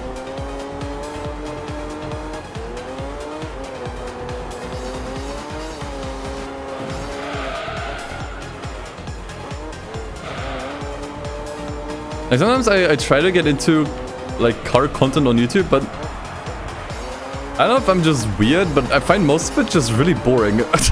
Either really boring or really uninteresting. I don't know.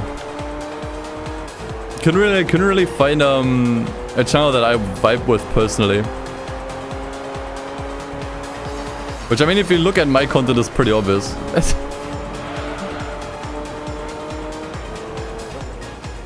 Like, I would like to see a car channel that's kind of weird and tries stupid things. And most of the car channels that I found were just kind of whatever. And there's like a German channel out there, maybe you've heard of it, called JP Performance. I don't really watch them either, but at one point they did have a project where they basically bought a Twingo on eBay for, I think it was like 300 or 400 bucks, and they turned it into a race car. That was actually fun. I actually watched that series. That's the kind of stuff I would actually like to see. I don't really care about car reviews of cars that I'll never buy in my lifetime anyways. It's just not really interesting to me. Or car news. Like I don't really care. But I would like to see someone actually like have fun with shitboxes and that kind of stuff, you know. And just come up with weird content, weird ideas, you know. It doesn't really seem to exist. Which, I mean, I guess makes sense. Like, running a car-related channel is really expensive. There's so much you have to just kind of get sorted out. Way more. Like, it's way harder to run a car-related channel than a gaming-related channel, for example. So it makes sense why that stuff doesn't exist, because it's just way too risky. Garbage Time? I've heard that name before. I don't know what kind of content they do.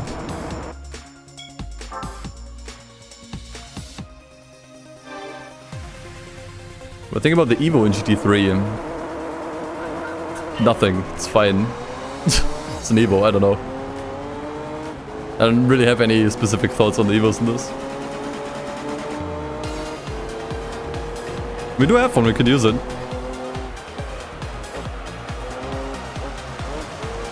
Oh, the Cobra! I think it always does that here, actually. Not the first time I'm seeing that, but I kind of forgot.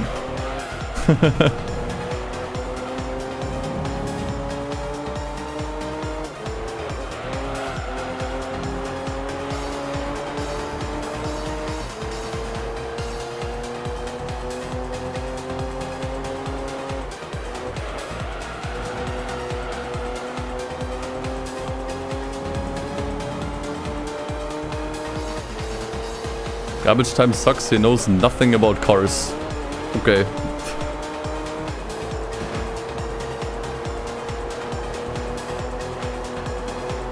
That's a statement. You know, that's something people say about me too, you know? But with racing games. Actually also cars. Which I'm gonna be honest, is probably not even... That's probably not even wrong. Like, I know a decent bit about cars, but there's a bunch of shit that I don't know.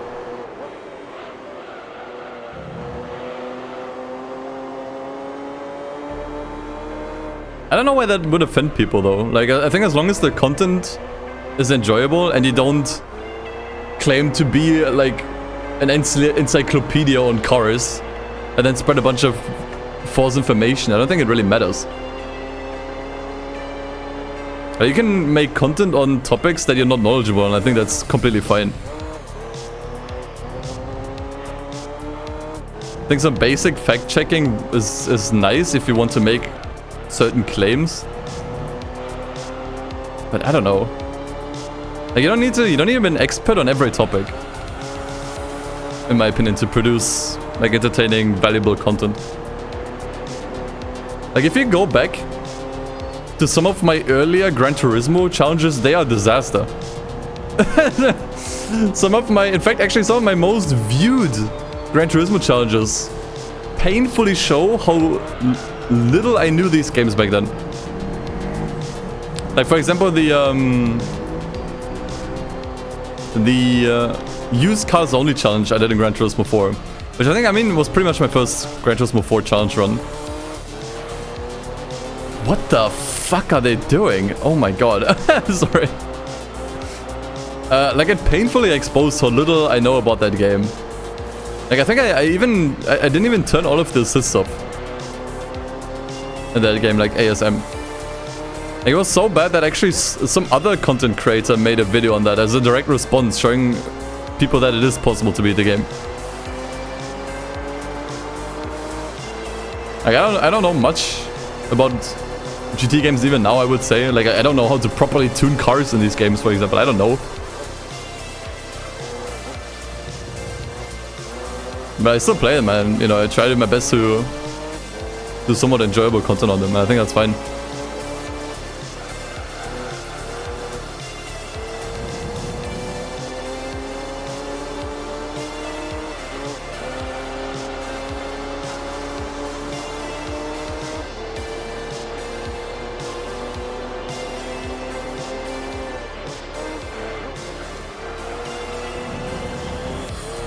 I guess it's about the attitude you have, you know? Like, I think in a way it can be fun to see someone learn new things, you know, about topics that they don't know much yet. But if you obviously claim to be some kind of, like, as I said, like some kind of encyclopedia, and you clearly know nothing, it's obviously a different story. Because people who don't know any better, they will just take your word for... Jesus Christ. They will just take your word for granted. See, this is why we took the Mustang here, by the way. Mustang is the only car out of all the opponents that made it through all of this entire track in one piece. All the other cars span out somewhere and went off track. This is why this car is the GOAT. This is why we used it here. GG's.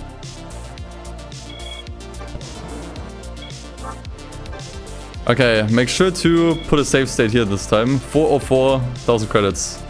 We want the race car. We do not want the Audi TT. In fact, we absolutely do not want this car because we already used it. We would literally immediately have to sell it again. RX-7 we can just buy. We want the Camaro on the right. Shit. Did not need to reload there.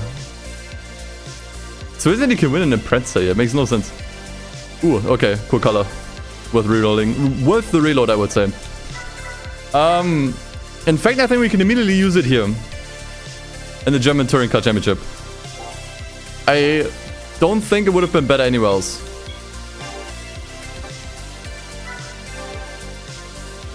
I think. Wait, how fast is it? It's 600 horsepower. How much is the Tesla race car? Pretty much the same. I think this one's better. This is actually the fastest car we have. Power to weight ratio 1.9. How much is this? Actually, they're pretty much the same. 1.959. Oops. 1.926. Okay, so this one's slightly faster. Okay. I need to sell the Mustang, you're right. Thank you.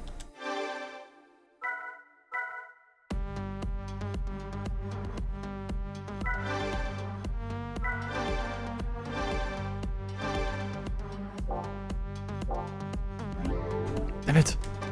So, this Camaro we could put into a lot of events.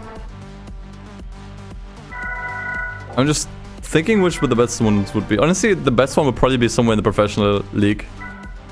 I just kind of want to ignore the entire thing here, if I'm being honest. It's not like this is going to be our last race car. That's fine. Nor is it the best one either. We could put it in here. German touring car. It might be a little overpowered for this. Fucking hell, what is with that color filter? What? It's all Opals, except one car. I will wipe the floor with these for sure. What cars do we have in here? In the second GT World Championship. Yeah, this would be rough. This would be kind of rough. I think for this we want another race car. We could maybe try this in the Lexus. The Atezza, sorry. This might be doable in the Atezza. What cars do we have in here?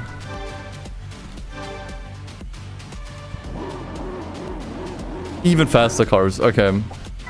Definitely not. All Japan GT.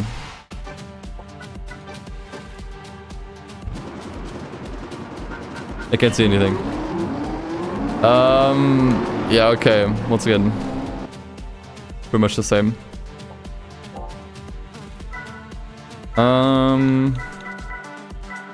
Dream Car Championship? I think it's all the same crap, honestly. Could put it here. In fact, there's no Tetsa here. So do we put the Camaro in this event or the German Touring Car Championship?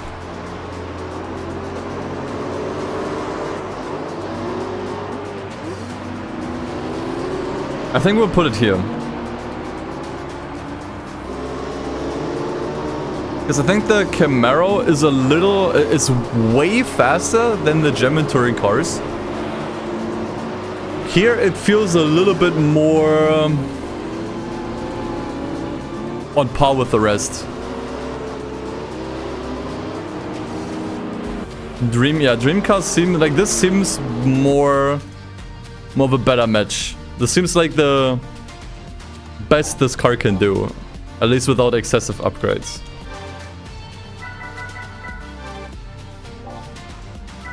It comes with race tires, correct? Yeah, these should be fine too. Should become my favorite touring car, of course. Everyone's favorite touring car. We could do an NA tune-up for steps. Wait, it will not be able to put that power down. It will not be able to put those horsepower down. I can tell you that right now. I think we will struggle. We could do it though. It would be such a cheap.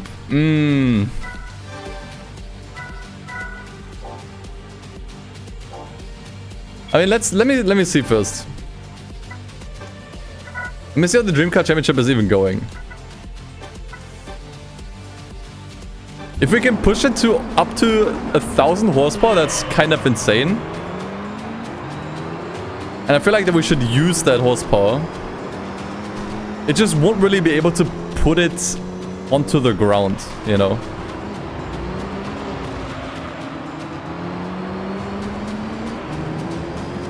This event, I would say we can pretty much do without upgrades.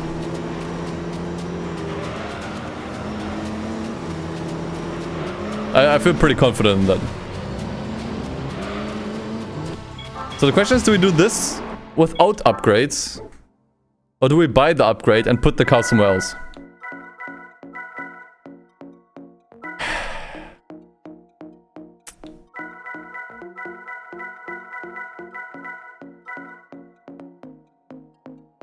All Japan GT.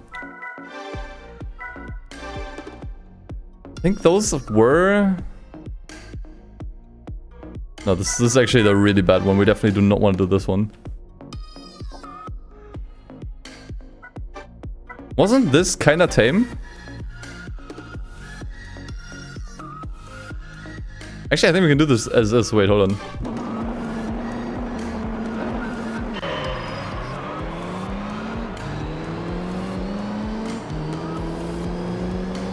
I know why there's a rally car there. It's just totally out of place. Do I get the upgrade? I think I'll get it. And then I'll see how the car performs. It's not a massive investment anyways. 14,000. It's not much. Let's find something absurd. Let's find something completely absurd. In fact, we did have the, this one, right? Like the wind. Actually, good idea.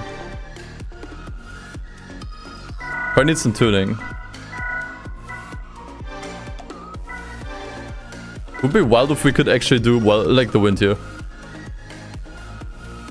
We can absolutely do wild the wind. We can absolutely do this. I mean, I guess. I don't know.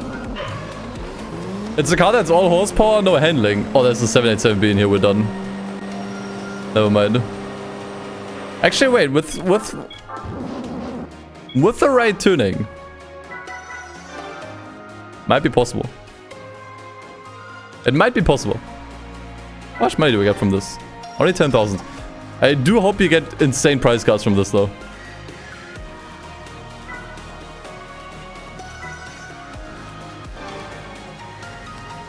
Do not want the Viper GT1 here. Looks like we got neither.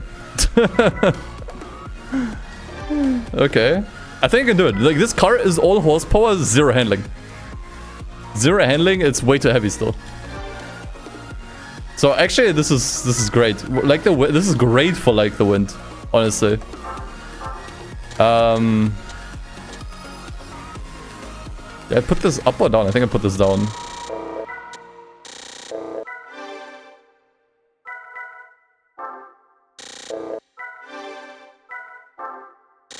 Okay, I've never actually tuned gears on this, so I'm curious how I can pull this off. I think the gear expert works as well here. I'm just not sure how to do it. It doesn't matter. I just do this.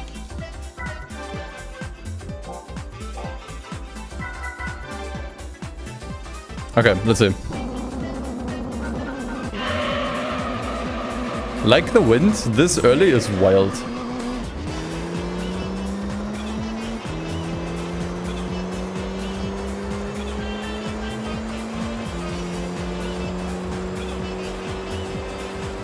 But this makes perfect sense. I actually don't think there would have been a better event for this. And we still have so many race cars we could theoretically get.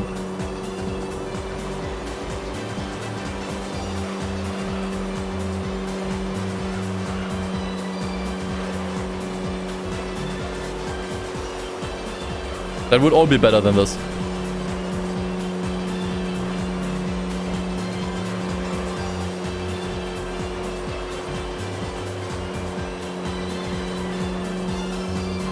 And this is basically a glorified NASCAR.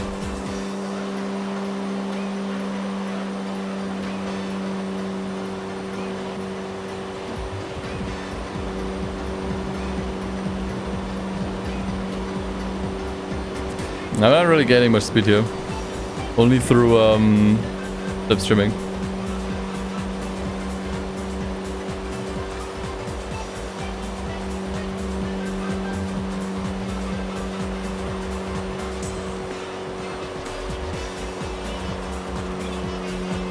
You want to take the inside here, by the way. Yeah, it depends how the physics work in this game.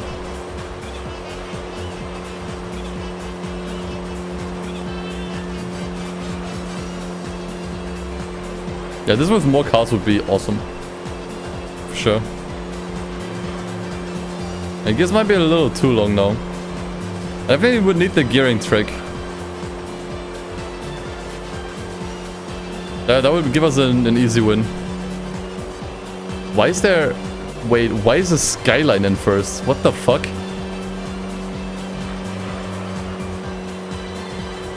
Why the fuck is there a skyline in first?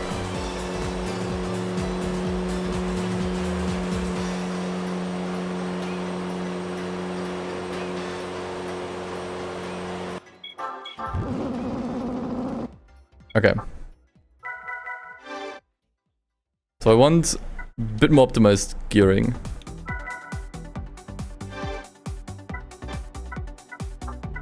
Let's actually put this to 26. Just tightening them a little bit. Yeah, it seems like a good setup actually.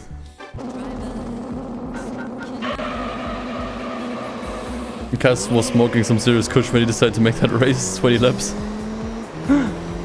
Oh my god, do you see the wheel spin on the V12? Holy crap, dude. I think I was smoking that kush when he added a random skyline that's more faster than the rest. That's the actual kush. Yeah, this is definitely much better.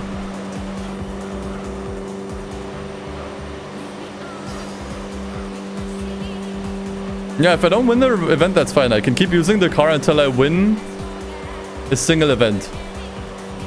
Or rather, a single race.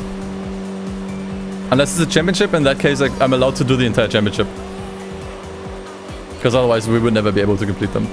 Because we start a championship, after one race, we immediately abandon the championship, sell the car, and then we would have to do it again. Doesn't make any sense.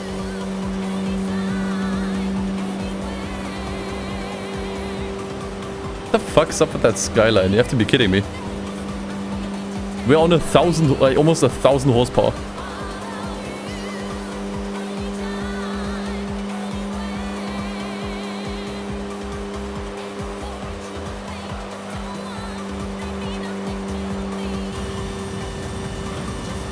Actually, it's probably gonna kill the bit rate. I mean, pit stops are a thing here.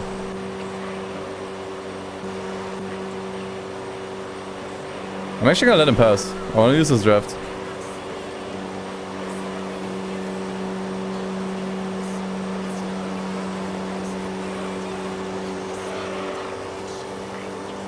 Alright, now we're getting speed.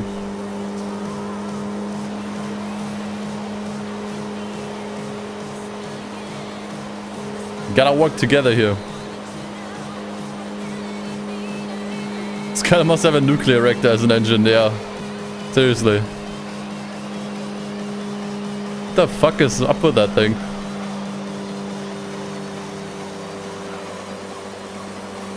Oh, we'll probably pit early.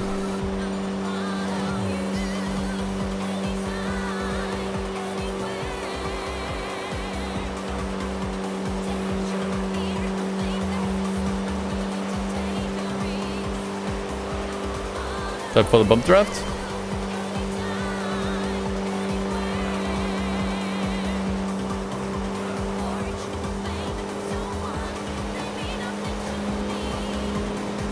Sure, not even getting any closer. At that point, I'm just gambling for the pit. And to be honest, I think we're on the wrong tires. That's something you should do on mediums, I think. I need that gear trick. I could try to just use the GT4 guide for this.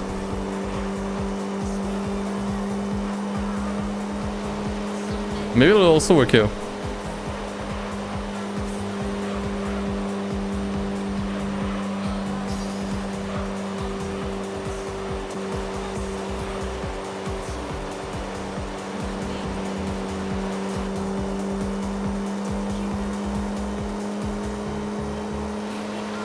Holy speed, 275.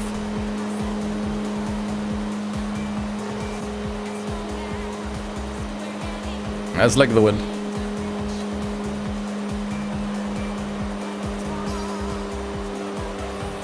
I'm not even sure what price cuts you get here.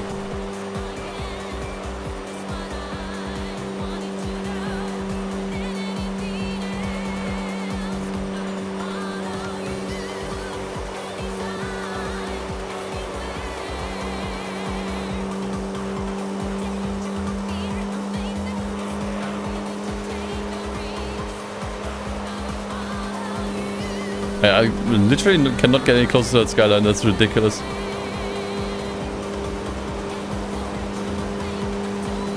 I keep saying this game feels so broken in terms of opponents and stuff.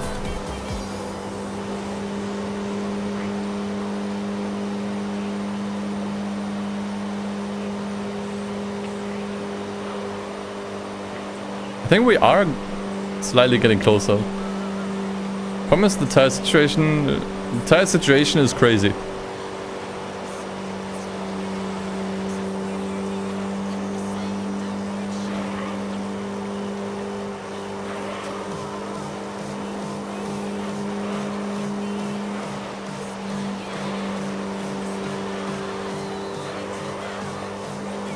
Okay, you know what? I'll try bump drafting.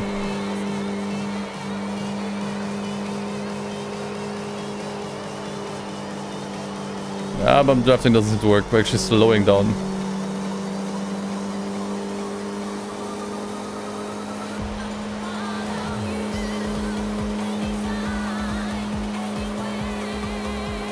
Oh wow, yeah, dude, you're right. The skyline slammed into the Zonda.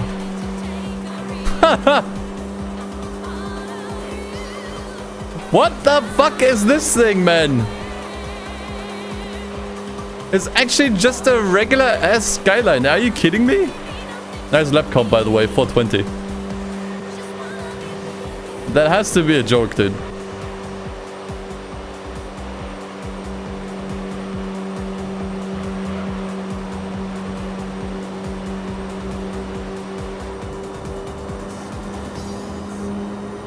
There's no way you can get this car that fast even with upgrades. Look at this, dude.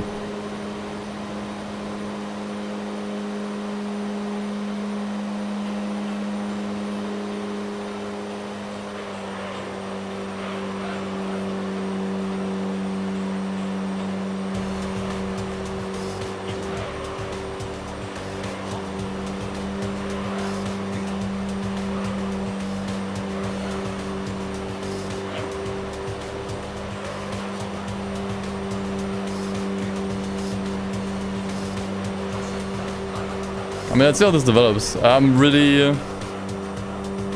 not looking forward to the tires wearing out. We can always pass last second here. Like I said, stay close to it.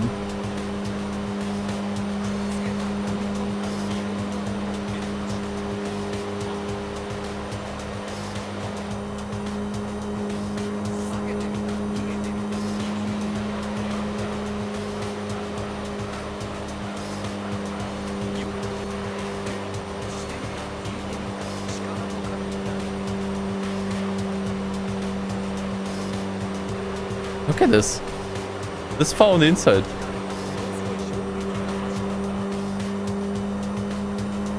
The thing is the slipstream effect is so incredibly over-exaggerated in this game. We'll catch up basically immediately after.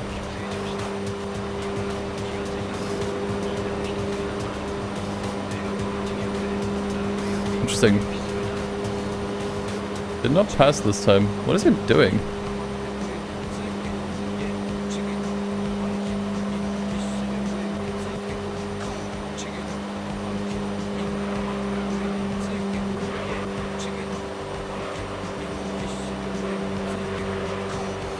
This is perfectly fine if he overtakes here. Like I'm not panicking whatsoever. Just stay behind. And then pass him with the slipstream before the lap is over. Okay, so we are... Oh, front tires are in the orange. To be honest, it doesn't feel like I need to pit. Where is he? Oh, okay. Well, that solves it. I guess that just solves all of our problems. Okay.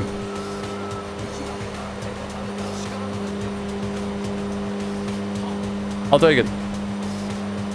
I could have griefed him. Could have tried to prevent him from getting into the pits.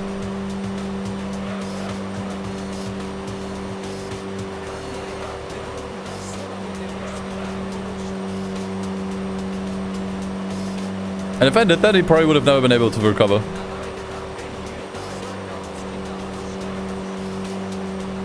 I have the Zonda on my ass. It's probably gonna catch up, but that's okay.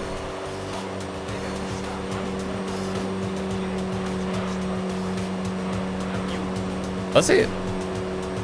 Currently, I wonder if I have to pit at all. These corners don't matter enough.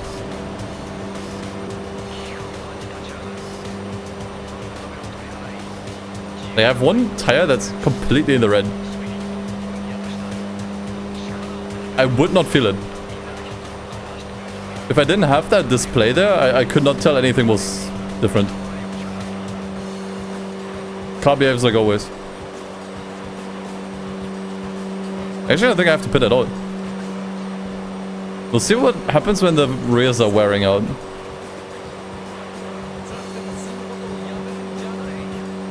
If we can do this without pits, then it's a free win.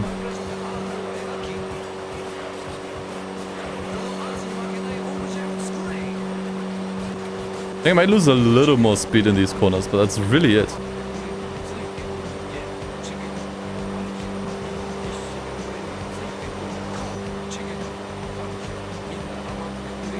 I'll try to go for 0 pits.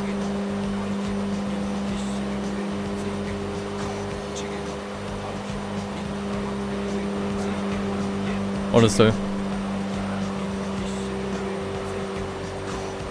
Wait, who is that?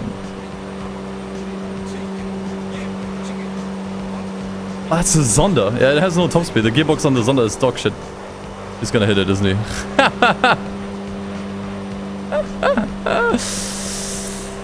Great timing for an overtake, dude.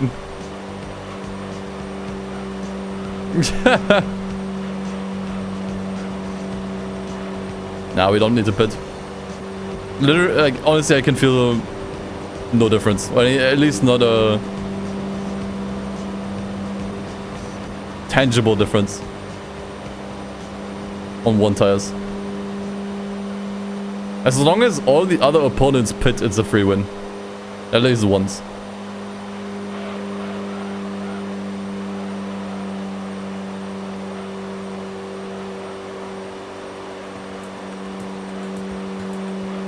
I mean, this race can be really interesting if you have a car that's a good match with the opponents.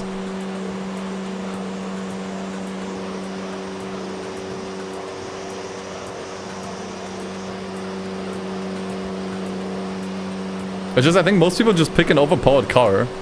Okay, he's actually also pitting. Most people run this in an overpowered car, and then, yeah, it's just 20 laps of nothing.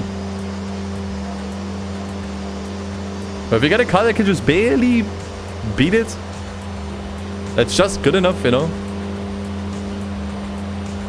Then that's a different story. In fact, I'm not speeding up the gameplay. I might speed up now. Initially, I wasn't sure. Because I still had to manage slipstreaming and stuff.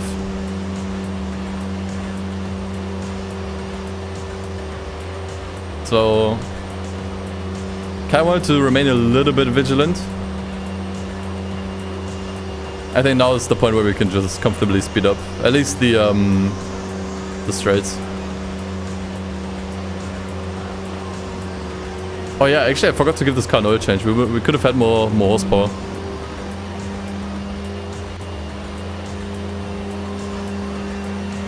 We could have actually had more horsepower in this car.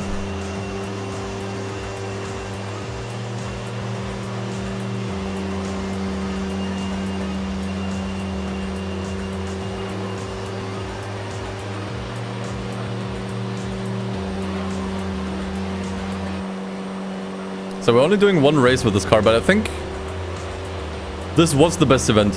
I think this was the best event for this car. I think for anything else it would have either been overpowered or just wouldn't have had enough handling to keep up with others. But for like a wind, sure.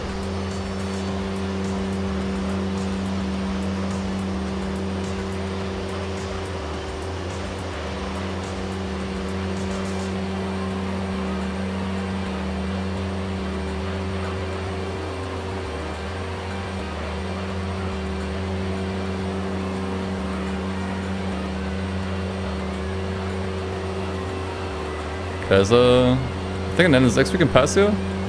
Could be a nice top speed test. No slipstream yet. And there we go. Ooh, 375 once again. Nice, thank you. Especially since this is a professional event that requires the super license. There might be some killer prize cars. Actually, prize cars singular.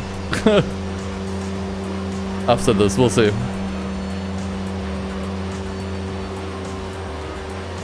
Crazy, this just gives you 10,000 credits though. That's a bit of a scam.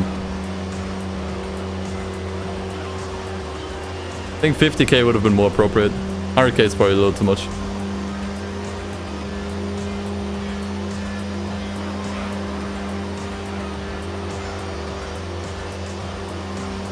This is like the wind.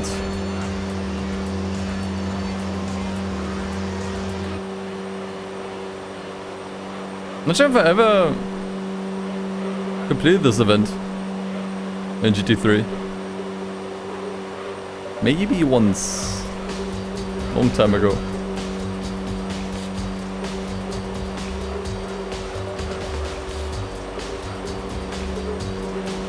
There's another slow car here. Wait, why are you so slow? Is that the Zonda still? Yes. Left it twice by now.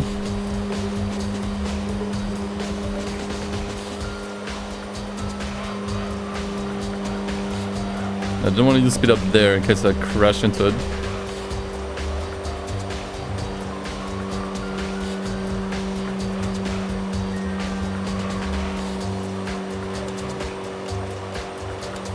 But I think all the dangerous opponents also pitted before lap 10, so they will pit at least one more time. Which actually makes this a completely free win. Utterly free.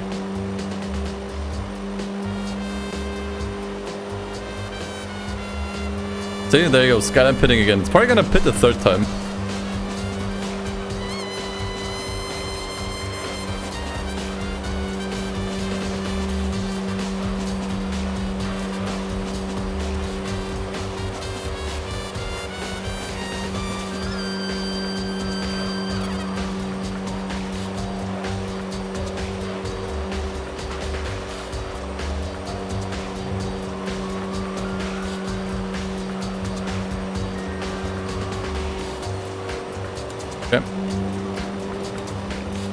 I wonder how much time we save by speeding up on these straights.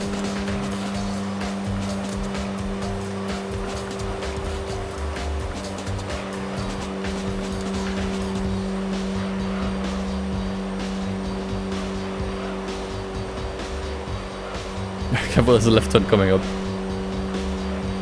Really? That would shock me.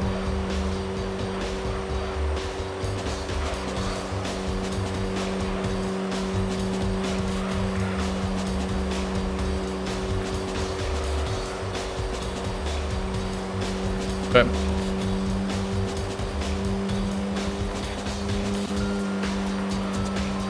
I gotta turn off the fast forwarding for the corners, or we will just crash out completely. I can't control those kinds of speeds. Gotta have a co-pilot, yeah. Never know what's coming next.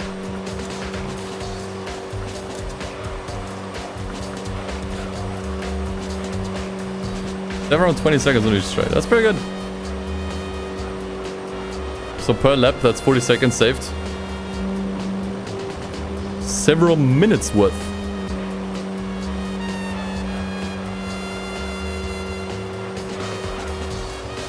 Biggest damage of this game is overusing test codes when they could have utilized complex string in the career. You know, as a certified complex string hater, I think even I would agree. I hate that track, but man, at least something would be nice. Tim died for you? I'm still alive. What is happening here, by the way? What the fuck? Wait, did you see that? The car was kinda tilting sideways, but wasn't slowing down.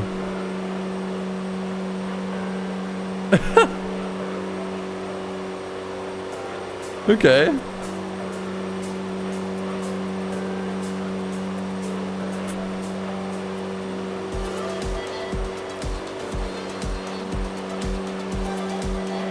Well, I'll see that again.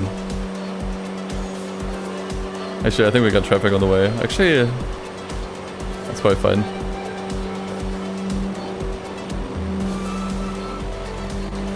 See what's happening here?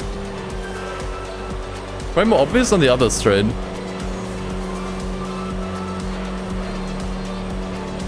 Yeah, the thing is, what I find weird is that the car is tilting sideways, but it's not actually losing speed. Like, it's technically accelerating into the wall. I know why it's happening. What weirds me out is that I'm not losing speed.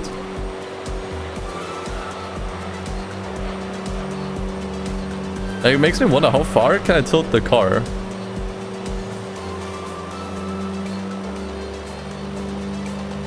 See, like, we're still going full speed here. That's so weird, dude.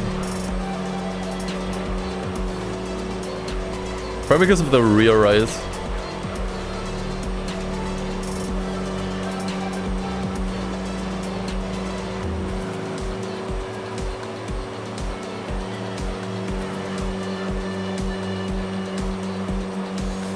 Okay. Let's finish this as soon as possible. I think the event stopped being interesting a couple minutes ago. See, like, it just keeps turning. I'm not losing any speed.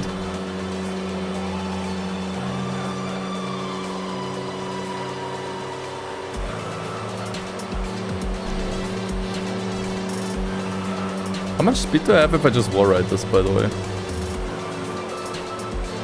I will lose so much speed. I was wondering if I can maybe do that. And that way speed up way more, but no. We're not that far ahead. I can justify the speed loss.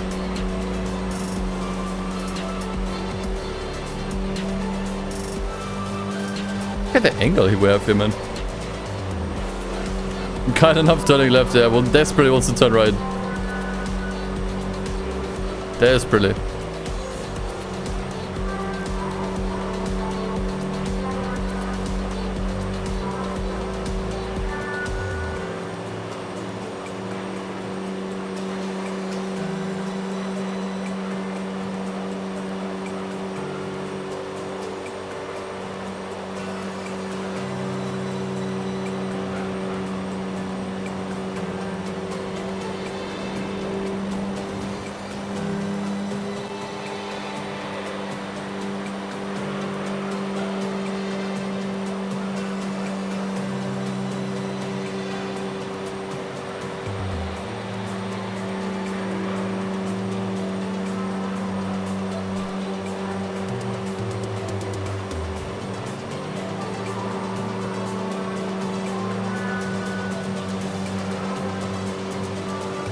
Yeah, this is basically what I said earlier. Feels like a glorified NASCAR that we're using. Now it's actually not turning to the... Yeah, okay. It probably was because the car was... Or like the rear right was more worn out. But the car was kind of turning. Now that all the tires are equally cooked, it doesn't do that anymore.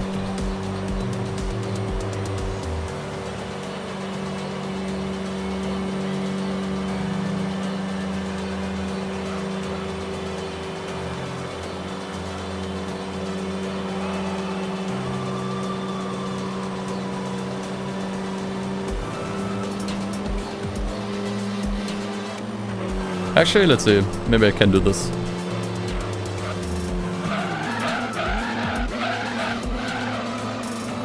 Okay, maybe not. Okay, what if I don't do anything?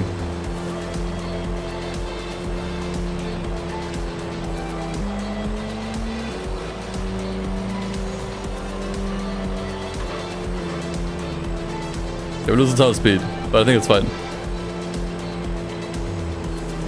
Lance Stroll moment. We're losing a lot of time to the panels, but I think it will pit again. I trust. Oh no.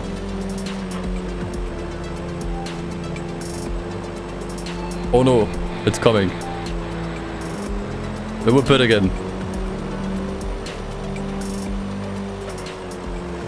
It will pit right now.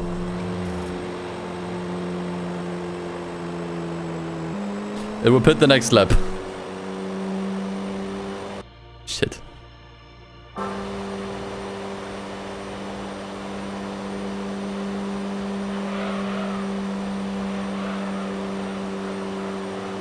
Okay.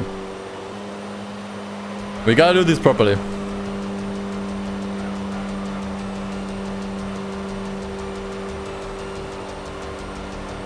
Rewind it back 3 laps. As much as I want to accelerate through the entire game, through the entire race.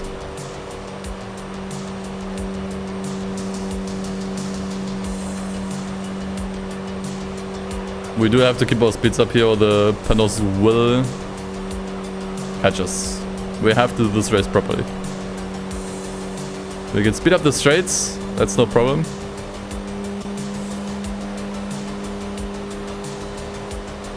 But turns need to be taken properly. I think like this, it should not get us anymore. It will probably come closer over the course of the race. I don't think it will reach us in time.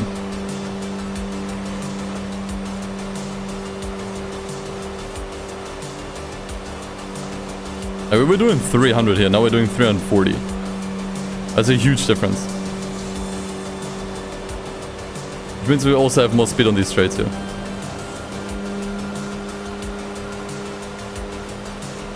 And the gap will get smaller, and that's okay actually. It can get smaller. It's not shortening enough that it will become a threat at this rate. I just have to drive this race properly as well. I can't speed up the entire thing.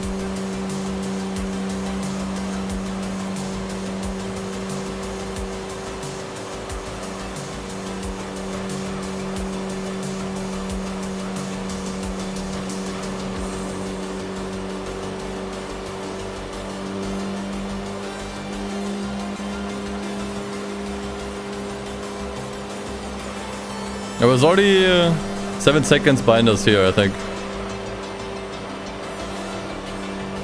On the previous attempt.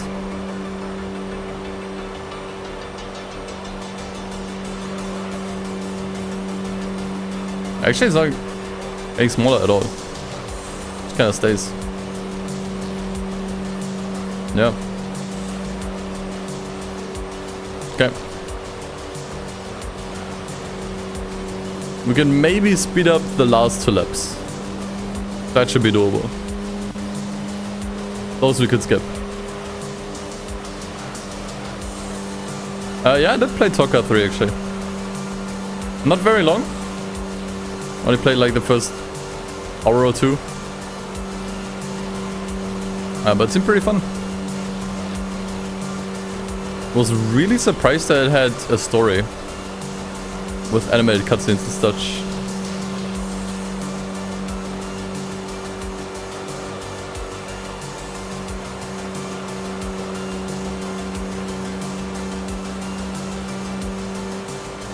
Okay, I think it's fine if we just keep the game accelerated here.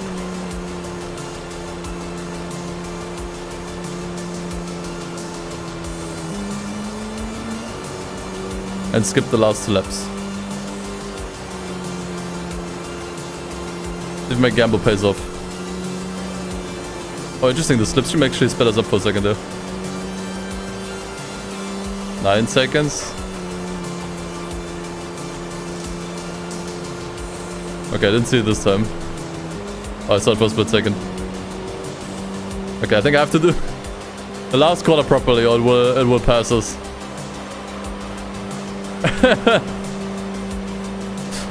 Okay, I can skip like 1.5 laps, I'll take it. There it is. Okay, it's actually coming a little closer, but it won't get close enough, especially because we can farm the slipstream from the Zonda here. Actually, I barely sped me up at all. Actually, the Panos might hit the Zonda before the race ends. Yeah, I saw some smoke. Okay, GG's! Like the wind. Didn't think I would do it, but here we are.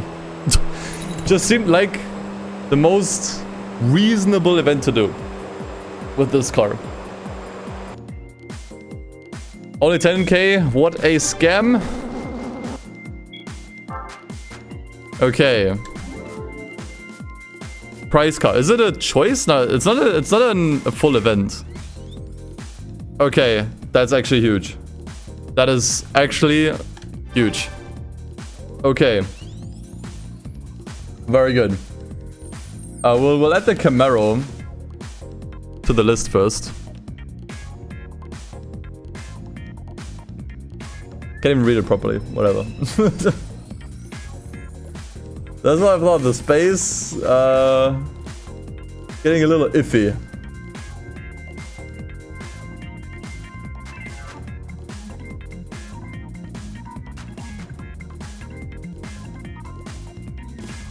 That's okay. Just move my mic. There we go. Is that better? Is the audio still fine?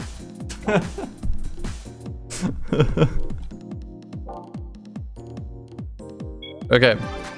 Good thing is, since we are selling the Camaro, we're also getting a ton of money from this one. So now we actually got really good money. We got solid money. Question is if we use the 787B already. I would actually do it, because we can do events in this car that give us a ton of money, and selling it in afterwards will also give us a lot more money, which we need. The thing is, we should put it in here, but this event sucks. In my opinion.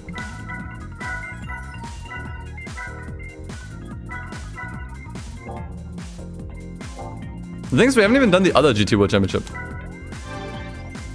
We haven't even done this one yet. Want a car equally as good as the 787B in return? All-Stars Pro. I really don't want to do professional events. They're so boring. I'm gonna stick to other stuff. We got 2 Evos. Actually. Both are yellow. Let's buy a 3rd Evo.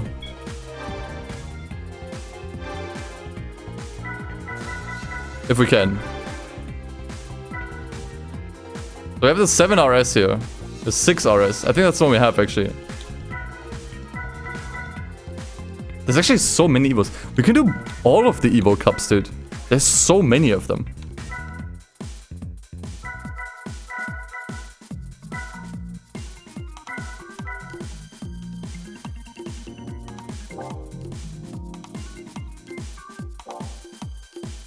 GSRs are better than the RS. What does I have? Okay, I have GSRs. So ideally we want to use the GSRs for the second Evo Cup. Because this one's harder.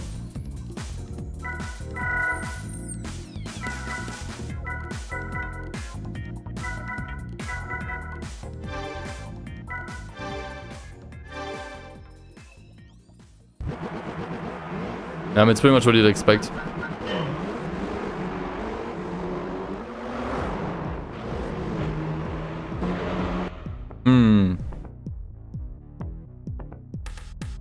I'll buy the cheapest Evo we got here.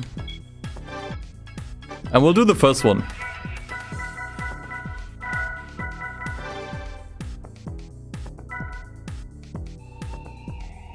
Evo 4 RS. 7, I can't read. The thing is, we have to... Actually, the problem is we have to upgrade all of them.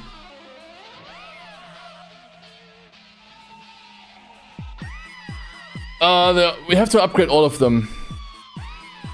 That actually sucks. And I don't think it's worth it. The Evo Cup will give us another Evo. At least the first one.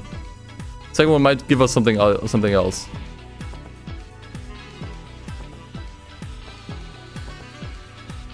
I think I'll do the second one first.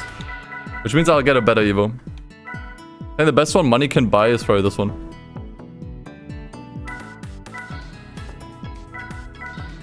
Actually, they're pretty much all the same price anyways. Except these two. Can I imagine this one we can win somewhere? But, 4.3. Actually, pretty much all the same speed. This to me feels like a car you can win in a prize. So I'm not getting this one. These have the same name. It's just that one has a livery, the other one doesn't. We actually do have this one.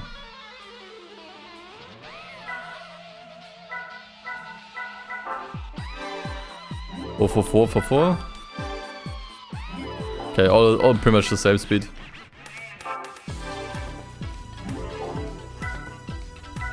Yeah. Okay.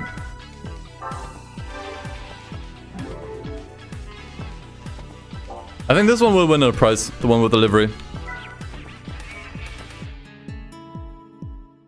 The rest are pretty even, yeah. I have to upgrade all of them. That's so much money. Is that worth doing? I'm not sure if that's worth doing. The Evo Cup. I dig through the championships more. We have to do it, at some point we'll have to do it anyways. But we still have this here.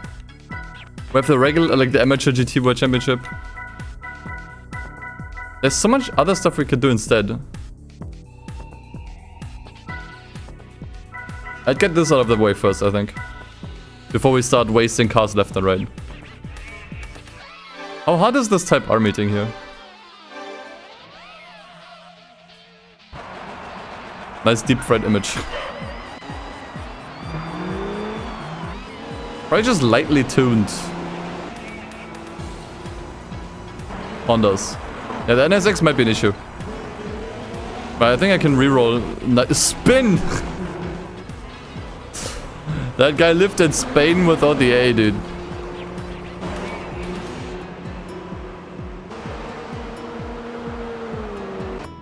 Okay. I'll do this one. I decided. And I will not buy an NSX. I think the NSX is a waste. For this event.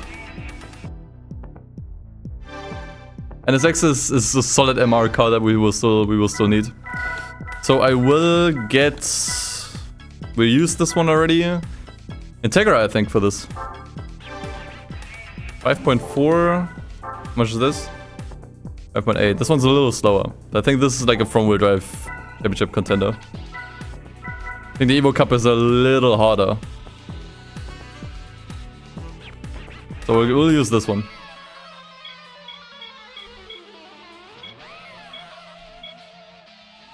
What color? That silver was actually kind of nice.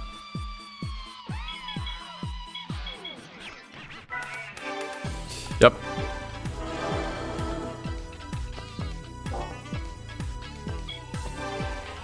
I'm not sure how many upgrades are required. It really depends if the NSX is gonna spawn or not.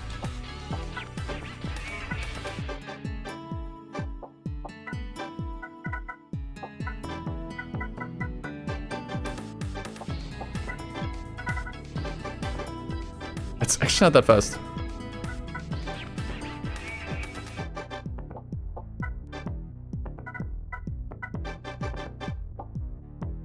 So 50 should be more than enough. I mean, in that case, stage 1 turbo seems fine. Not a big spend. Stage 3 is probably overkill. I'll try the event first. Right. I want to get a feeling.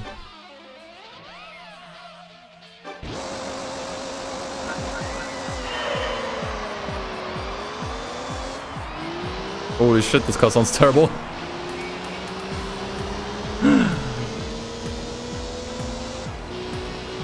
Yeah, the NSX is gonna be an issue. For sure. But I think if we get the stage 1 turbo and make sure that an NSX does not spawn in here, we'll be okay. If an NSX does spawn, we would need the stage 2. But I think we can save that money.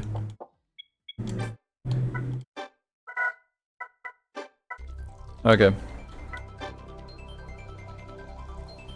Nope. First time I'm doing this here, actually.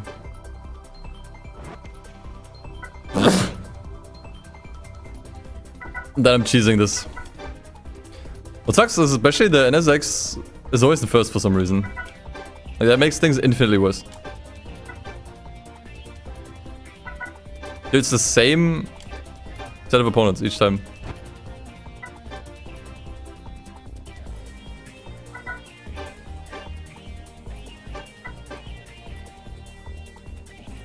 I think an NSX always spawns in there.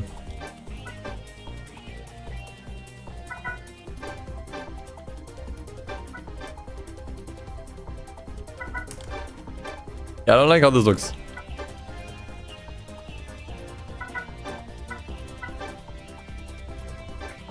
I think all of this is wasting a day, actually. In game, yeah.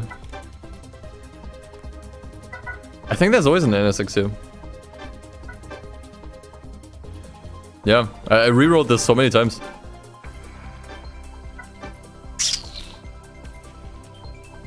Well, I commit to stage 1 turbo.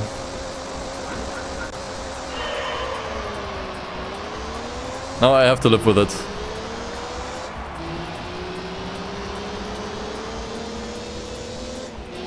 This is actually probably the worst sounding car in the entire game. Oh my god, dude. Ending is good though. Got 2 to spawn, nice. Even worse.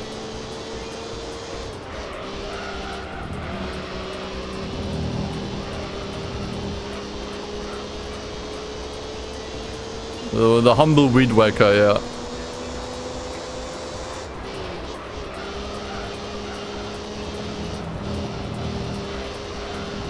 We need the stage 2 turbo, dude.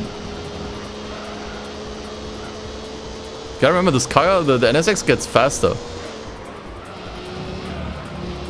On later events. It's only going to get harder to beat, so if I already have a hard time keeping up with it on the first race, it's only going to get worse.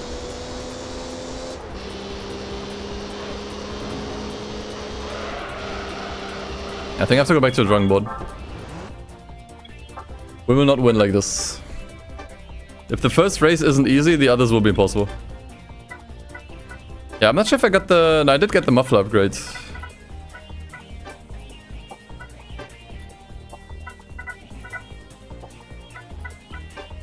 No, it's gotta be stage 2. It is the only way. It is the only way. Okay, so I wasted some money on the stage 1 turbo. That's okay. That's fine. If I still can't get closer, we can still do this. I mean, I also have not done the oil change. Okay. I hope this is enough. If it isn't, we're cooked. No, there's 2 NSX, I'm sorry. No, absolutely not. I refuse. Okay, one I can deal with.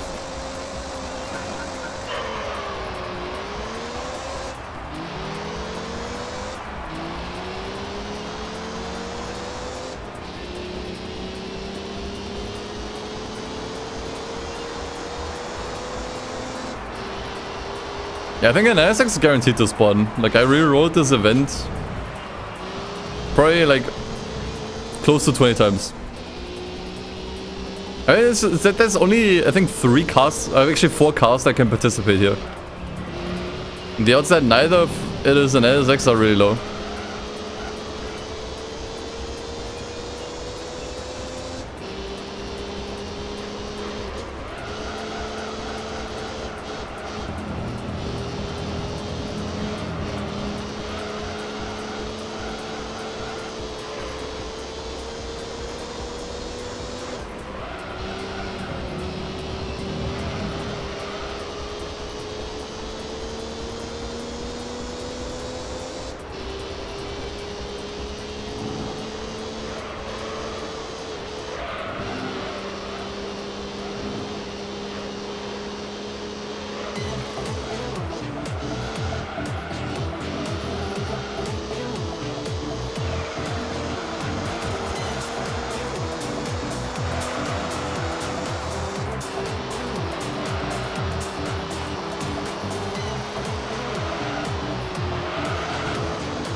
I think it's still gonna be hard later on. Honestly, it depends on the tracks. Could also try turning this off, but actually, I probably should. It'll be fine.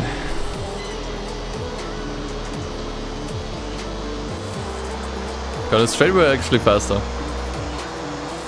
That is really good to know.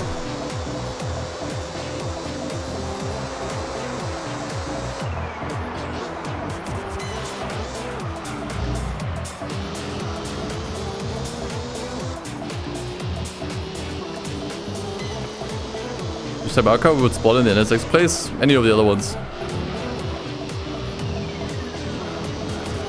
It should be completely random, but I do think there might be some system in place that guarantees that some cars are always here.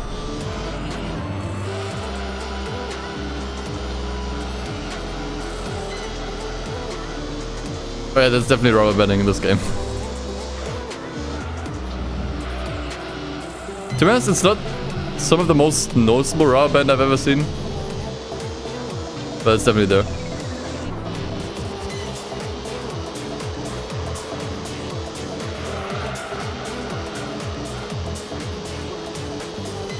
Yeah, that's what I mean. Like, I think GT4 is truly random with the opponents you get. You can reroll the event a bunch of times until the opponent you don't want to race against is not in there. But I think in this game there is something in the code that dictates, okay, this event needs to at least have this opponent, one of this opponent, one of this opponent, one of this opponent.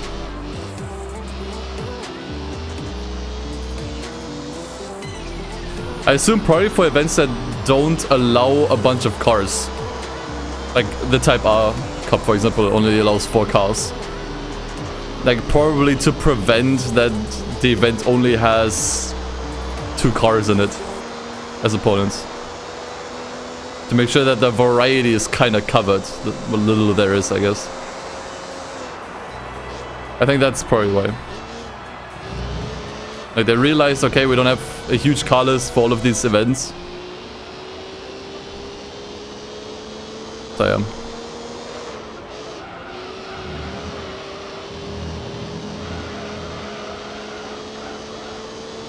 But for this game, I think they hard-coded some opponents. Especially if you did notice, this NSX had the same color every time. It was always yellow.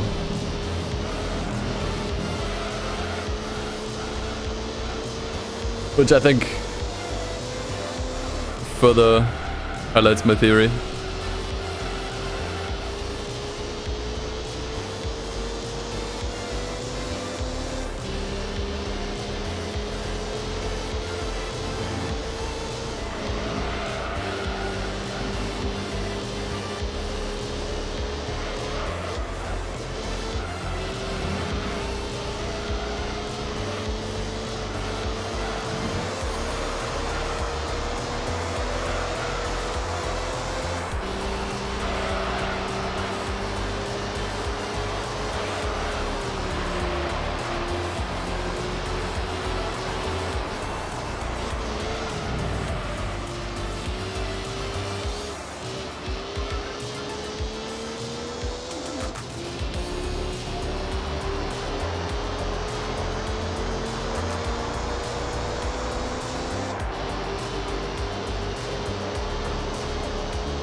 I think racing super hards would have been nice on this car actually. Grip is not quite there sometimes. Now the game actually it's just more colorful than GT4. This game had a different art direction. Looks a lot more vibrant.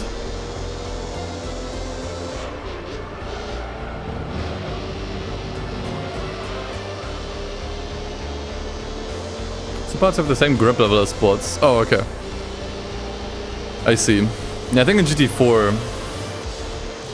super hard racing tires are better than sports. If I remember right.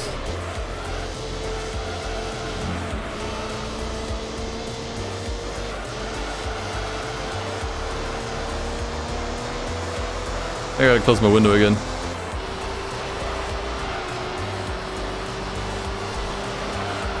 What's better in my opinion, GT3, so Forza art direction.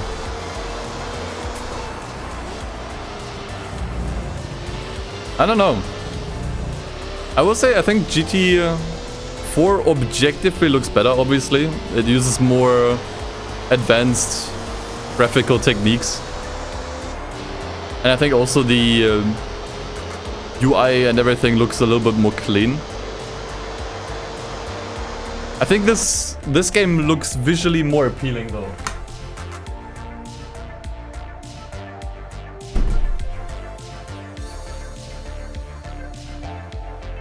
If you know what I mean. It's just more pleasant to look at with the colors.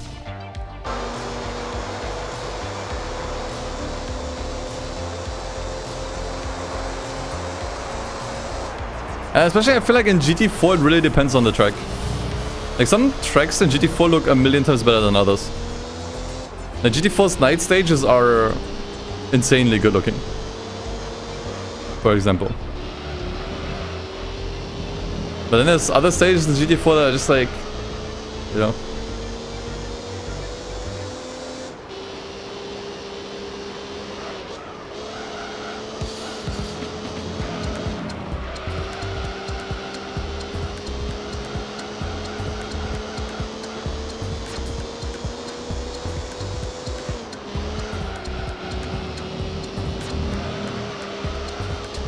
Yeah, get ready.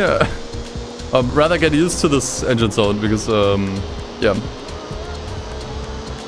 You do have to endure it for a while longer.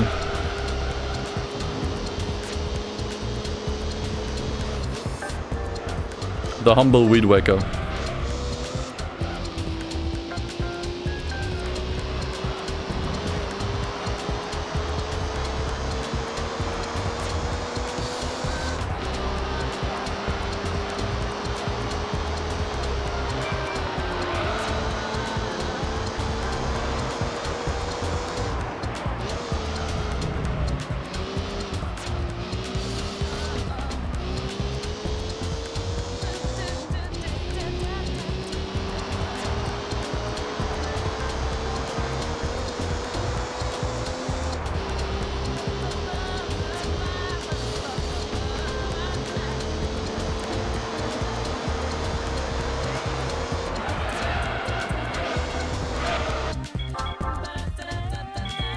I got money from these though. 10k for each of these, and then probably another 50k for the event.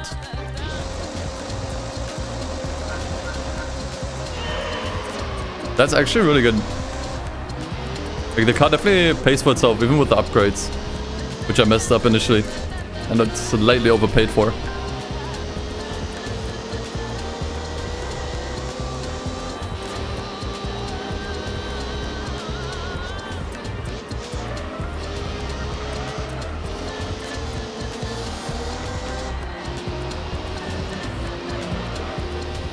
Yeah, it's actually kind of getting blocked by the other Integra. It's actually really good for us.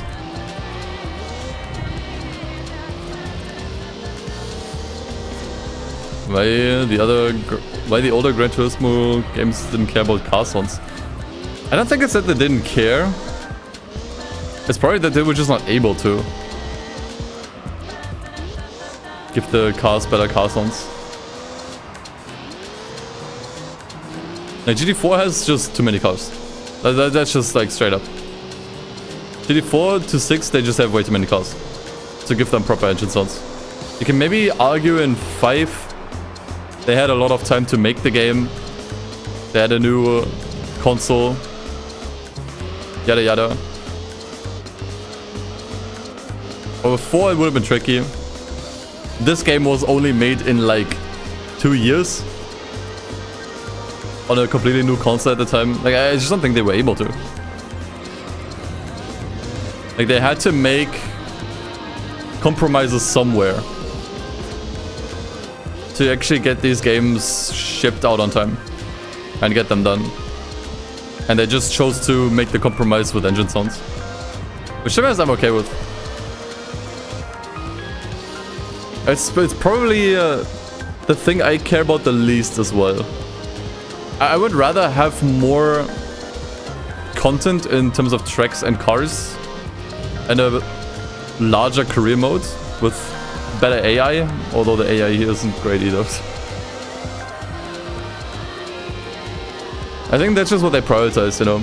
Like physics, handling, graphics, content, fidelity, you know? That's just what was on their priority list, and then car sounds were just the last thing.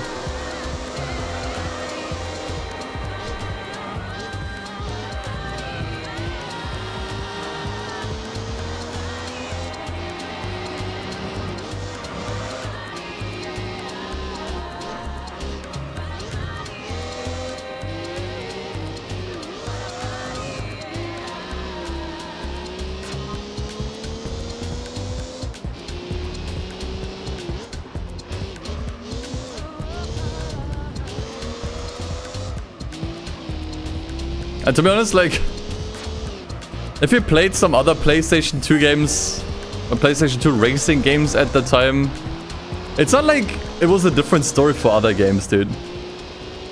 Right? Like, I would say only, like, Need for Speed and some other games nailed the engine sounds. Like, if you played something like TXR, dude, the engine sounds were pretty awful there, too.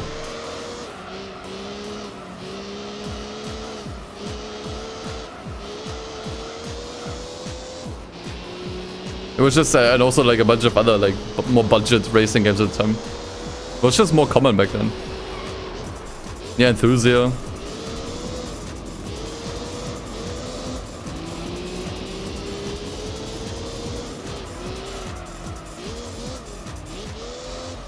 Like, it might have also just been more difficult to pull off better engine sounds back then. Like, I don't know what technology they were using back then. Like, imagine it was just kind of hard. It was just not easy, you know?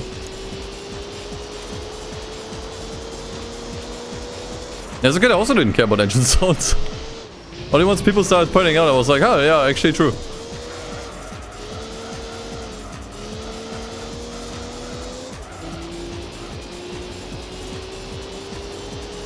Yeah, these days it's definitely easier to record engine sounds, yeah. Especially because back then, I'm not sure how, like, or rather, actually I know, that it wasn't very common to actually record real life cars. Like actual like get a proper setup going and record actual engine sounds for use in the game. That wasn't really common. Back then they had to still synthesize them with audio programs so they sound at least similar, you know? Like outright recording and a car's sound wasn't really common back then either. So they had to just kind of make them up somehow. And obviously that never leads to satisfying results.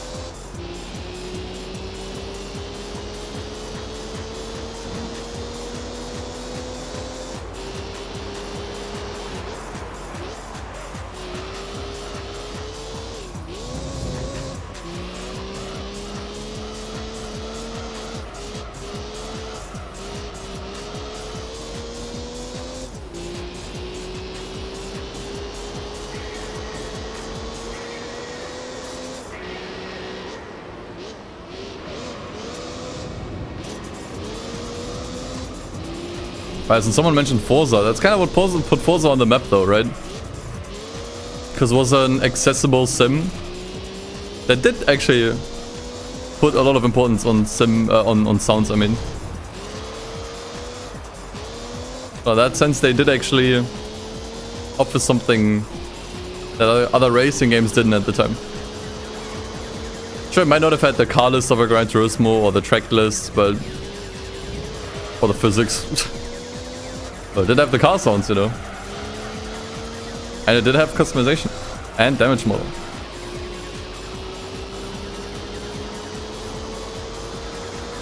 That's just where they kind of put their priorities, you know.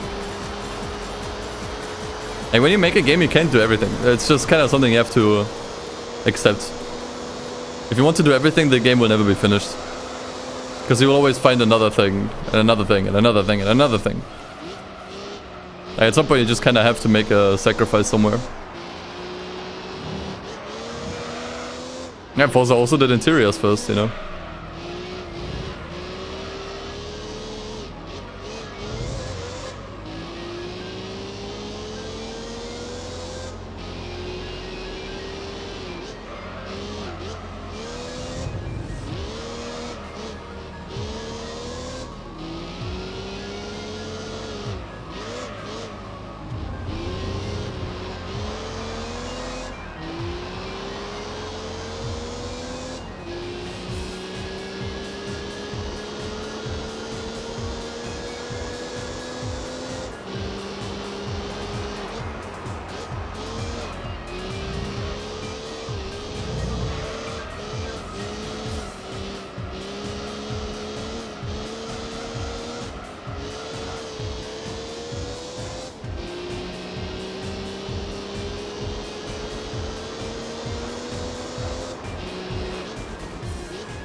And it's something that you even still see nowadays. Like I see this, I think the most obvious example is with Turkey Extreme Racer. The people are begging for online and cockpit view. But they're not gonna do either of these. They actually deconfirmed in a recent interview. And I think that's clever, because they know people will just go to Assetto Corsa for that. Right? People will play no Hazy or whatever, SRP. They already have interiors, they already have engine sounds, and they will it's probably better there anyways than what Genki can pull off with their team and tools. So they focus on what they do better than SRP, Assetto Corsa, etc. Which is make an interesting career mode with proper progression and customization and rivals and story. That's what they're doing instead. Which I think is clever, you know. Actually, they could spend all the time implementing an online mode and implementing cockpit view. And then people would celebrate that for maybe 2 days until they realize, okay, they haven't added anything else though. And then they're immediately gonna go back to Assetto Corsa. Because it does both of those things better anyways. You know? Yeah, they have their own principles, you know? I think that's really important.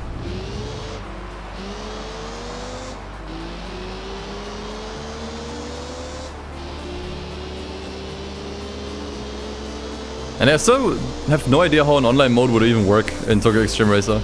I just don't think it would work really well. People would just not like it.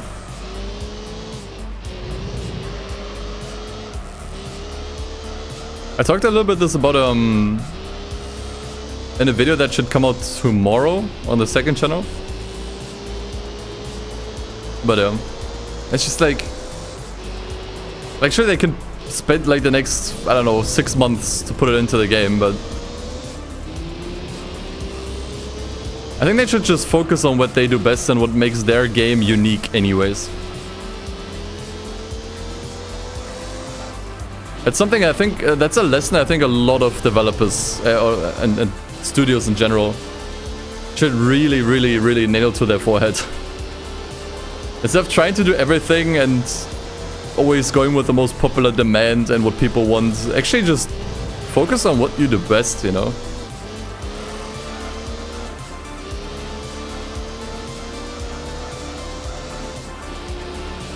I think that's kind of important.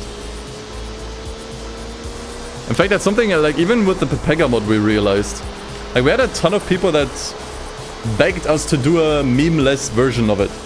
Like, can we, like, please give us a Pepega mod without memes? And it's like, okay, we can do that. First of all, we're not passionate about doing it, so we wouldn't do it well. But we can do that, sure. I understand why it's like 10 laps of this. You have to be kidding.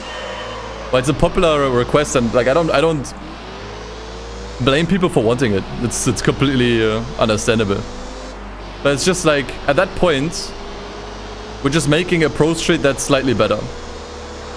Like we stop adding goofy cars to the game, we stop adding weird events to the game, we stop adding any relevant story to the any relevant cutscenes to the game. We just fix the game and add cars that you've already played in other racing games already. Right? Like yeah, we can add like GR Yaris and Toyota and blah blah blah. Like okay, you've already played these cars. Playing them in Pro Street is nothing interesting. Right? But instead we decided we would actually just kind of go harder on the weird aspect of the Pepega mod, you know. In fact, we actually already reduced the amount of memes really hard for Pro Street. Like, Most Wanted was just a straight up shitpost mod. And I think Pro Street was very tame in comparison. So we did actually take that criticism, or not criticism, but like that, you know, feedback to heart. We did take it to heart. Like making a de-memified version, like at that point you're just playing Pro Street Plus. If that's what you want, then fine. But I think you're just at the wrong address asking us to do it. Go to the people that made Carbon Battle Royale or the Redux mods and ask them to do a project for Pro Street, you know? Because that seems like what they are doing. That seems like more their forte. Where they just take the base game and they just make it a little bit better. But you gotta also remember, we have a lot of people that like the Pepega mod because it is weird. Because it has stupid cars, because it has stupid jokes, you know? Because the game has been completely retextured. I think we would let those people down if we just make a completely different product. That's pretty much already like a bunch of other mods you can get, you know? Memes are the DNA of Pepega. Memes are the DNA of the soul. You know. And honestly, it's the same for my channel even. Like, I could also start doing more generic racing game content, right? And like, sure, some people would appreciate if I would give my opinions on games a bit more often. Or show off some update content and give my thoughts on them. But there's already people who do that. Like, you watch me for my dumb shit. You know? That's kind of the thing. Like, I think instead of, you know... let me just make it simple. Like, you should just do what you do best, you know? And what you're most interested in. Monthly videos on GT7 content. Yeah, I couldn't do that. I can't make content like Jimmy or like Super GT or Black Panther or anyone. I don't see the point.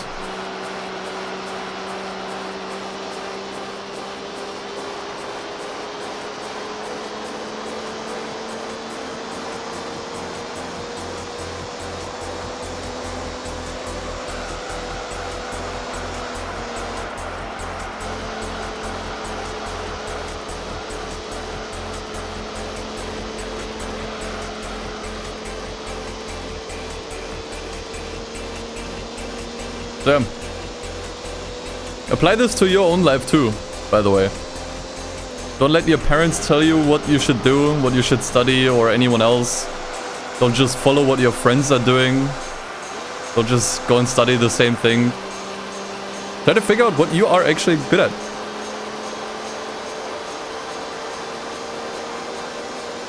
And just be unapologetically yourself.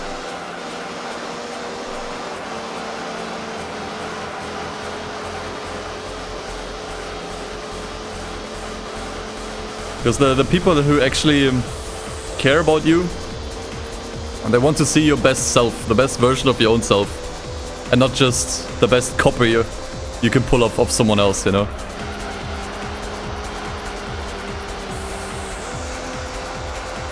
How well does a human old racing games go down on a resume? Honestly, to be honest, I would put it on there. That actually I think would be relevant. I think an employer would care. Like an actual good employer would look at this and be like, oh, that's cool. Like, you know your own download numbers, that has to stand for something.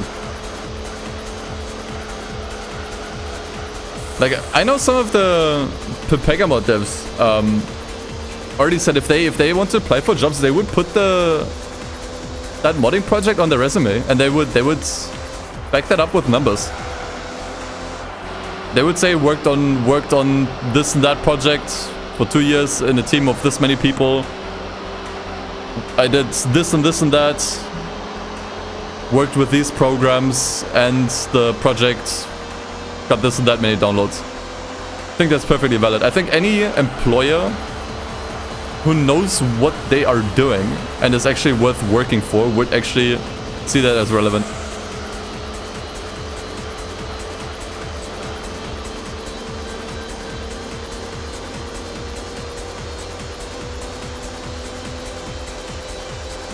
And that's the other thing, like almost like as long as you do something that hones your skills, it's always worth something. It doesn't matter what you do, as long as you do something that isn't watching TikTok, you know.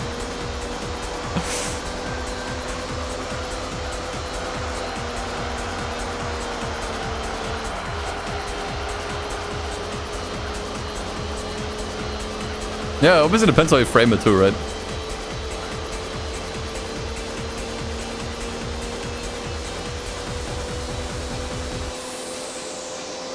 If I, like for example, I mean actually I can just give you like a direct example. Like I was at a point where, you know, I obviously was looking for editors. And I had some people submit applications with some wild shit. But I saw value in all of it, you know? I didn't just dismiss something just because I didn't know what it was or because I didn't deem it valuable. At the end of the day, if someone put something stupid together, I don't care. It's experience, you know?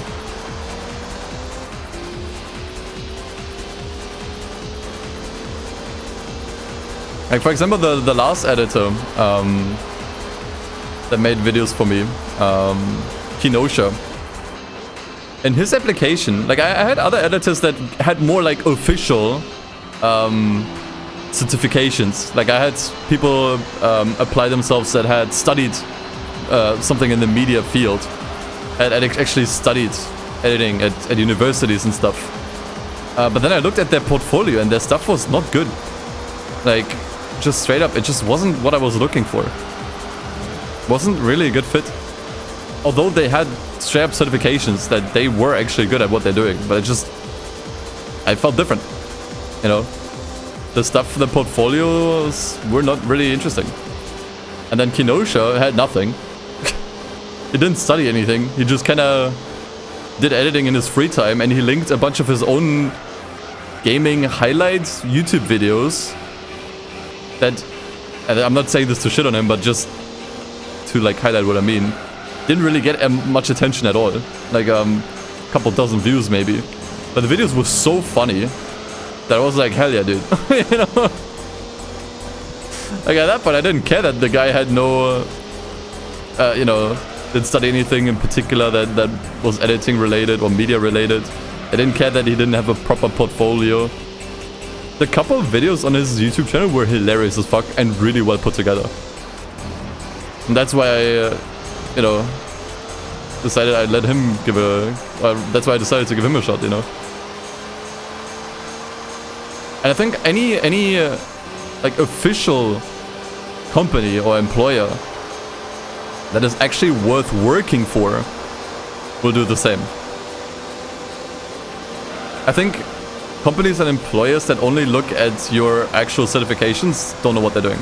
Because that's the only thing they understand, right? When honestly, in reality, I don't think it means much. In actual, like, real life practice, it does not mean much. Because it's like the general education is way too broad. That you get at a college or university is way too broad.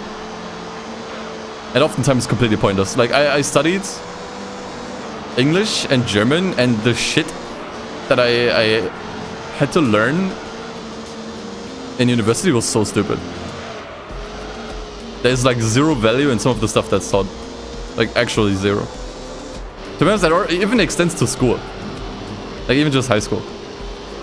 Like that's not a hot take even.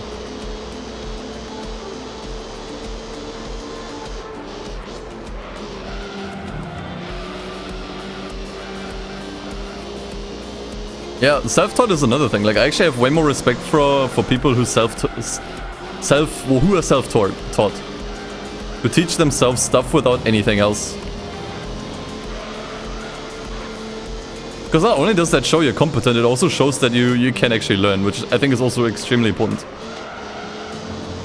You can actually learn stuff on your own. And also actually, more importantly, you're actually driven, you know. Because teaching yourself something takes an insane amount of motivation and discipline.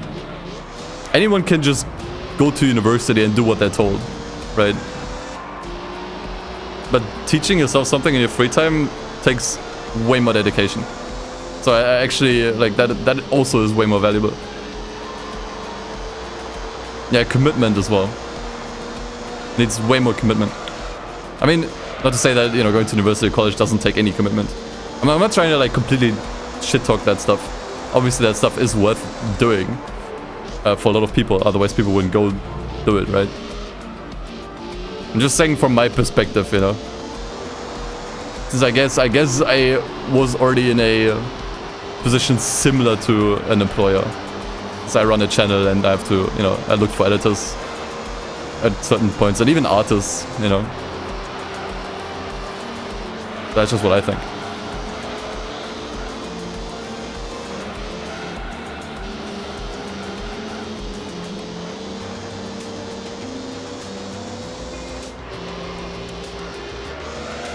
Yeah, exactly. You also have to just start somewhere. Like, you have to make mistakes and push through things you don't understand. An employer. Don't let the tax office know.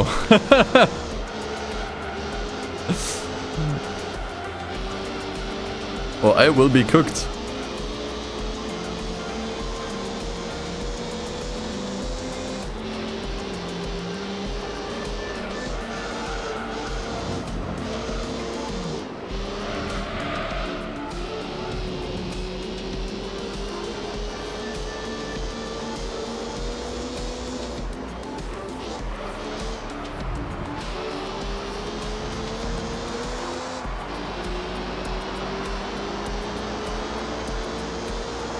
I'm not sure which race this is even. It might be the 4th one, I think.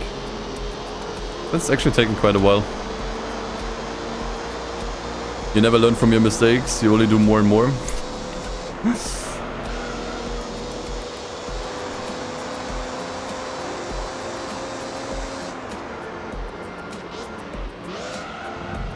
glad that Kappa was there, otherwise I would be a little bit worried.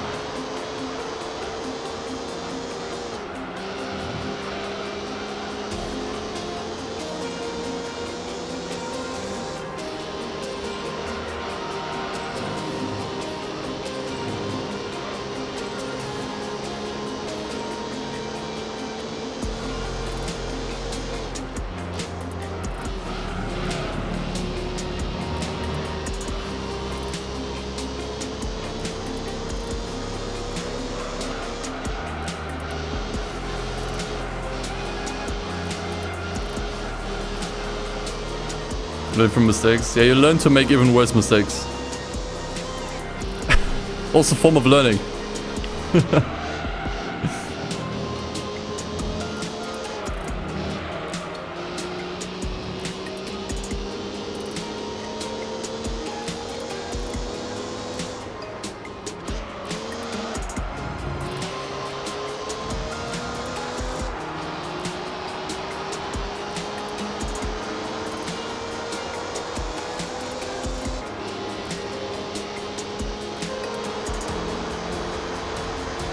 How's it going? What have you missed?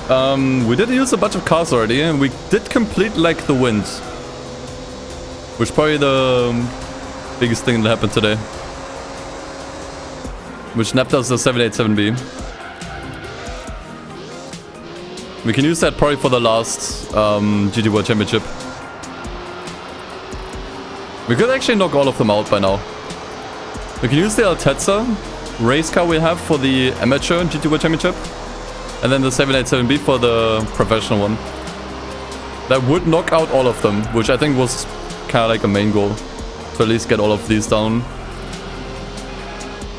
And past that point, we can just see how far we can take it. Yeah, we used the Camaro.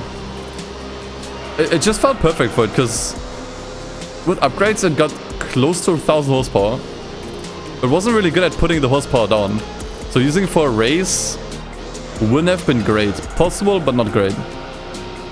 However, it was just fast enough to really reasonably make it through like the wind. So I took the chance to knock that one down as soon as I could. And we got a 787B, which is, yeah, one of the best cars in the game.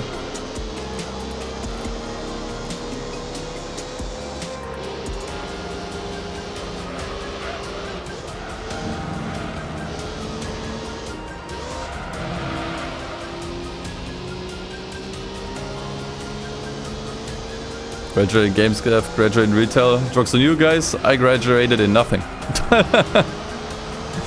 I win! I'm the stupidest guy in the room!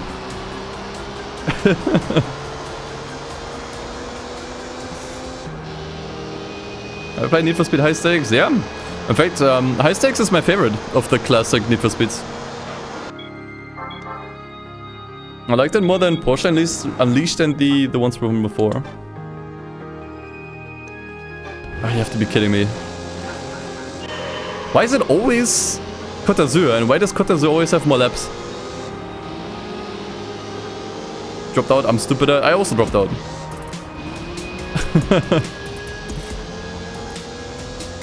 Equally stupid.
Well, comically long races that take long to finish. Yeah, this is just the amateur league.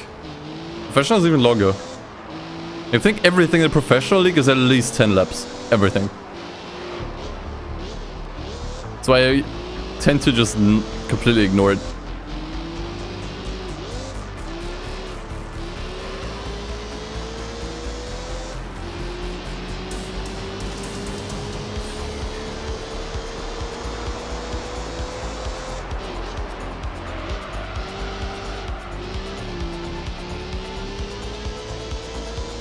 Laps Witz test course. That was probably the best race that Kazunori has ever added to the entire series. That's I think that's where his vision peaked. 10 laps test course Witz race is actually the peak of Gran Turismo. It all went downhill from there.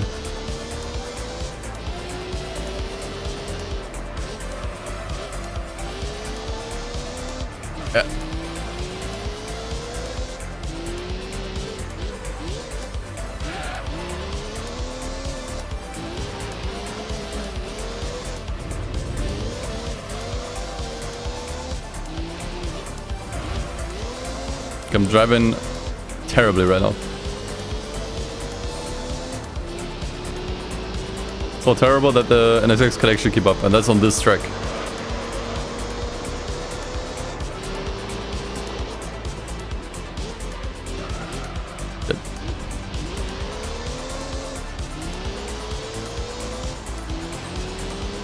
A terrible track to terribly race on. Yeah, pretty much.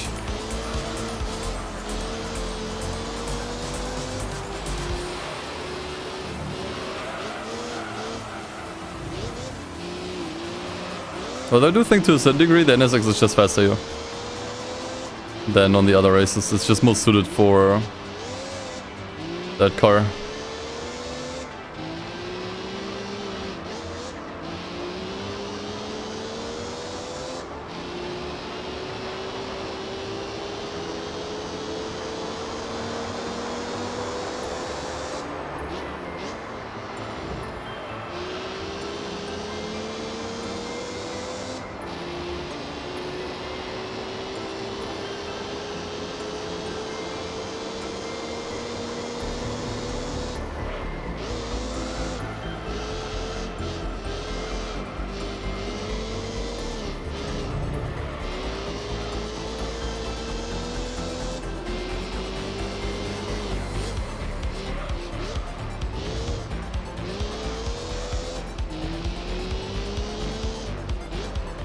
Sounds like CBT with a car like this. Actually, I think the car performs fine. It's not actually that understeery. Actually, honestly, in general, cars don't really have a ton of understeer in this game.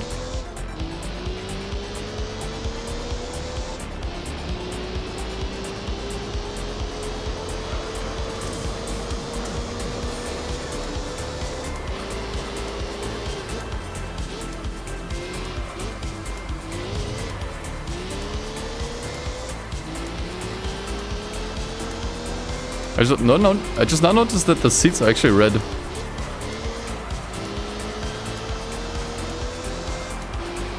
On the car.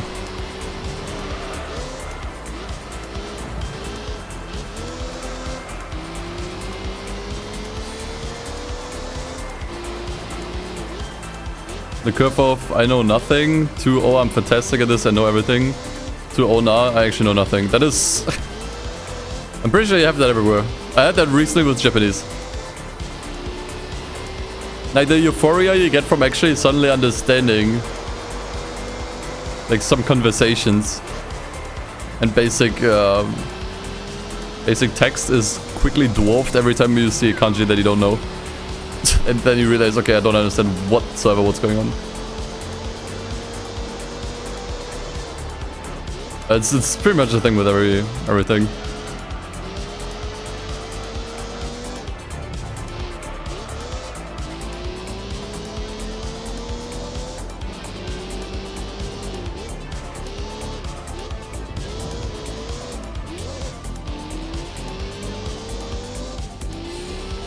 The more you know, the less you know, yeah, pretty much.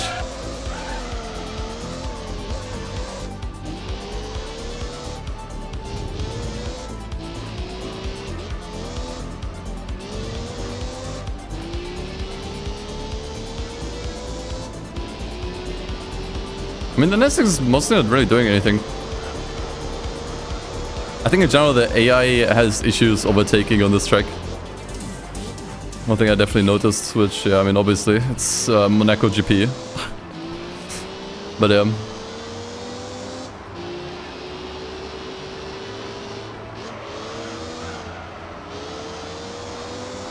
Not surprised personally.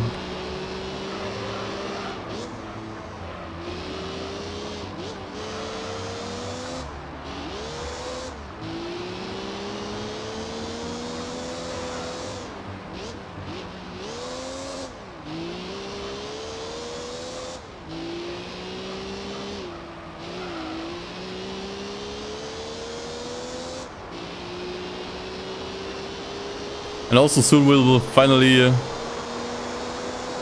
be rid of this horrid engine sound. What's a car in this game that actually has a worse engine sound than this one? This has to be the worst one we've had yet, this playthrough. Like all of these other cars that we had actually had better engine sounds.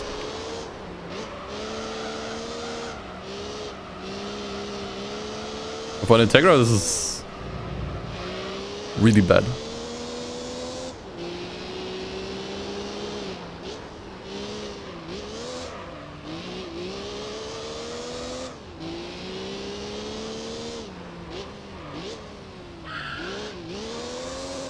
Do the economy boxes have GT2 level? Yeah. Yeah, economy boxes are pretty bad.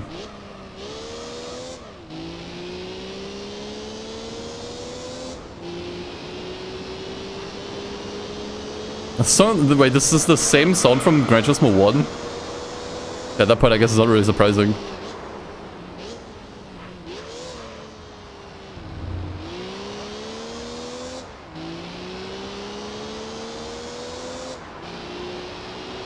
MX-5 NA uses an 11 kHz GT1 sound. I mean, this game does definitely recycle a lot of sound effects and sounds in general. I mean, case in point, the tire screeching. I actually don't mind that though. Like, the tire screech sound effect here is pretty iconic. I almost like that they kept it for this game.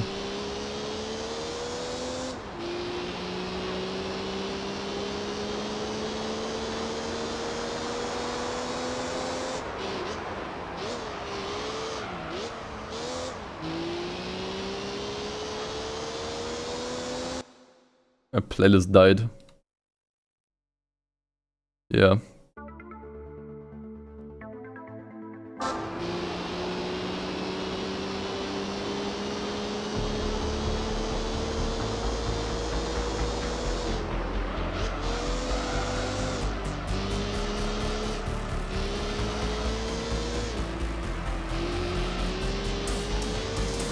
The thing is, for me actually, since this was my first Gran Turismo game, I didn't think much of the tire screeching. So when I went back to, I think I went back to GT2 first. I realized it had the same tire screeching. That was actually weird. That was actually weird. Because back then, obviously, I didn't think they were too bad. I mean, you realize, wait, the sound is actually from a PlayStation 1 game. It's like, what, really? You know?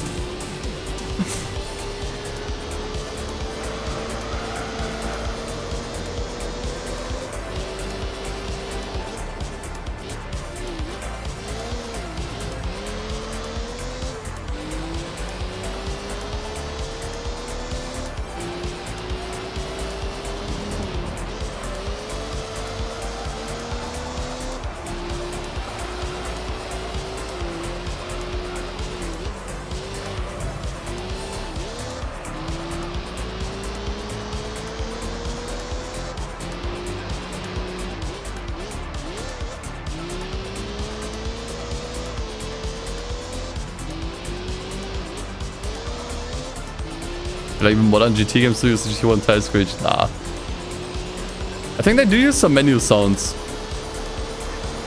Like the countdown, I think, is still from GT1. But that's actually super cool. I actually love that. Like no matter what I think of GT7 and modern GT, that's actually awesome. I think that's something no game does anymore.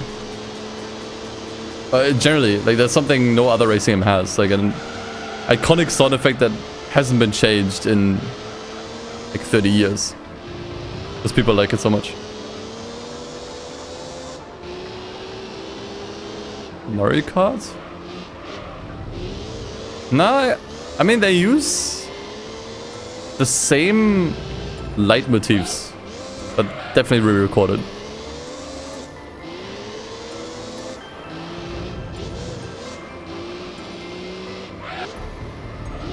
This, I think.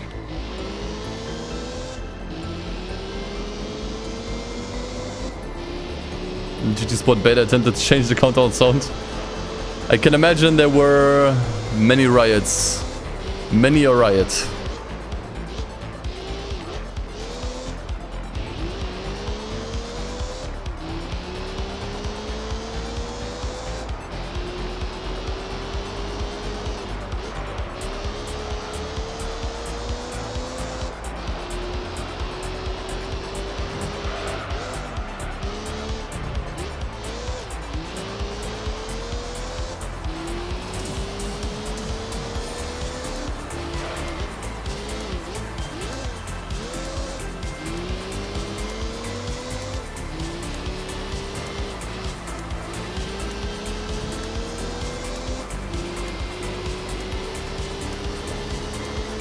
Alright, finally. Get me out of here. Okay, let's see what we get from this. I think there's a good chance we get a solid Honda race car here.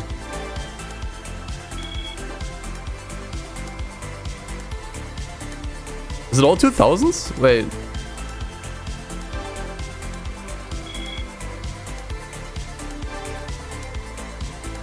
That's 4 S2000s and 1 NSX. I guess we're getting the NSX? No, wait, there's something else. The spoilers look a little different. Yeah, look at this. What is that? We have to get this one, mainly because we can't buy this. NSX I can always just buy. I've legit never seen this car in the game. Mugen S2000. I didn't even know this was a thing.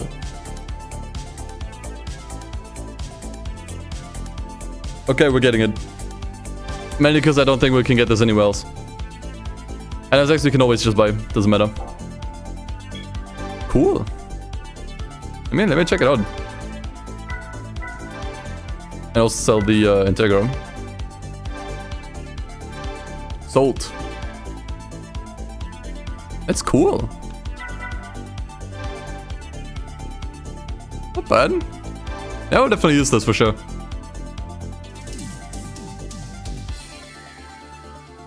Okay. I think I will leave it here though. Which I know is a little bit early. I mean, this used to be like my regular stream time. Plus minus 4 hours. Since recently I wanted to do a little bit later, but yeah, I don't know. Today's Saturday, I want to chill a little bit. I think I will. No trials today. Nah, don't feel like it. Don't have the energy. So I think I'll just leave you all here. In fact, I think I'll send you to crew. I haven't raided crew in a while. I haven't raided anybody in a while. So we'll do that. Yeah, thank you all for hanging out. Much appreciated. I will probably be back on Monday. Not sure if I'll continue the challenge right away. I might also go back to the hard mode of Tuk Extreme Racer. We still have to finish that one. And there's other stuff I want to do too. I've actually so many cool ideas for challenges and fun stuff. I just have to get most of it set up. I'm also working hard on YouTube videos. So those should also... there should actually be at least 2 uploads this month. I can promise that. 2 uploads this month. They're gonna both be on Midnight Club LA and the Forza Tower respectively. Maybe we can even do a 3rd upload this month, I'm not sure. After the Forza video, I will work immediately onto the on the Nintendo Wii review video. That's something I'm actually really excited to do. So I'll work on that right away. James, I'm not sure what he wants to do. Probably another challenge run that we had in the past, some stream highlights. We shall see. Yeah, I know that Tower 2 exists. I'll probably check it out after the video on the first tower comes out. I definitely want to get that video out first before I check out the second tower. But yeah, lots of cool stuff coming on. I actually have never been this excited for YouTube in a while. So yeah, thanks so much for hanging out. The raid is already going out, so yeah, take care, take it easy, and as always, peace. See you guys. All right, bye bye everyone.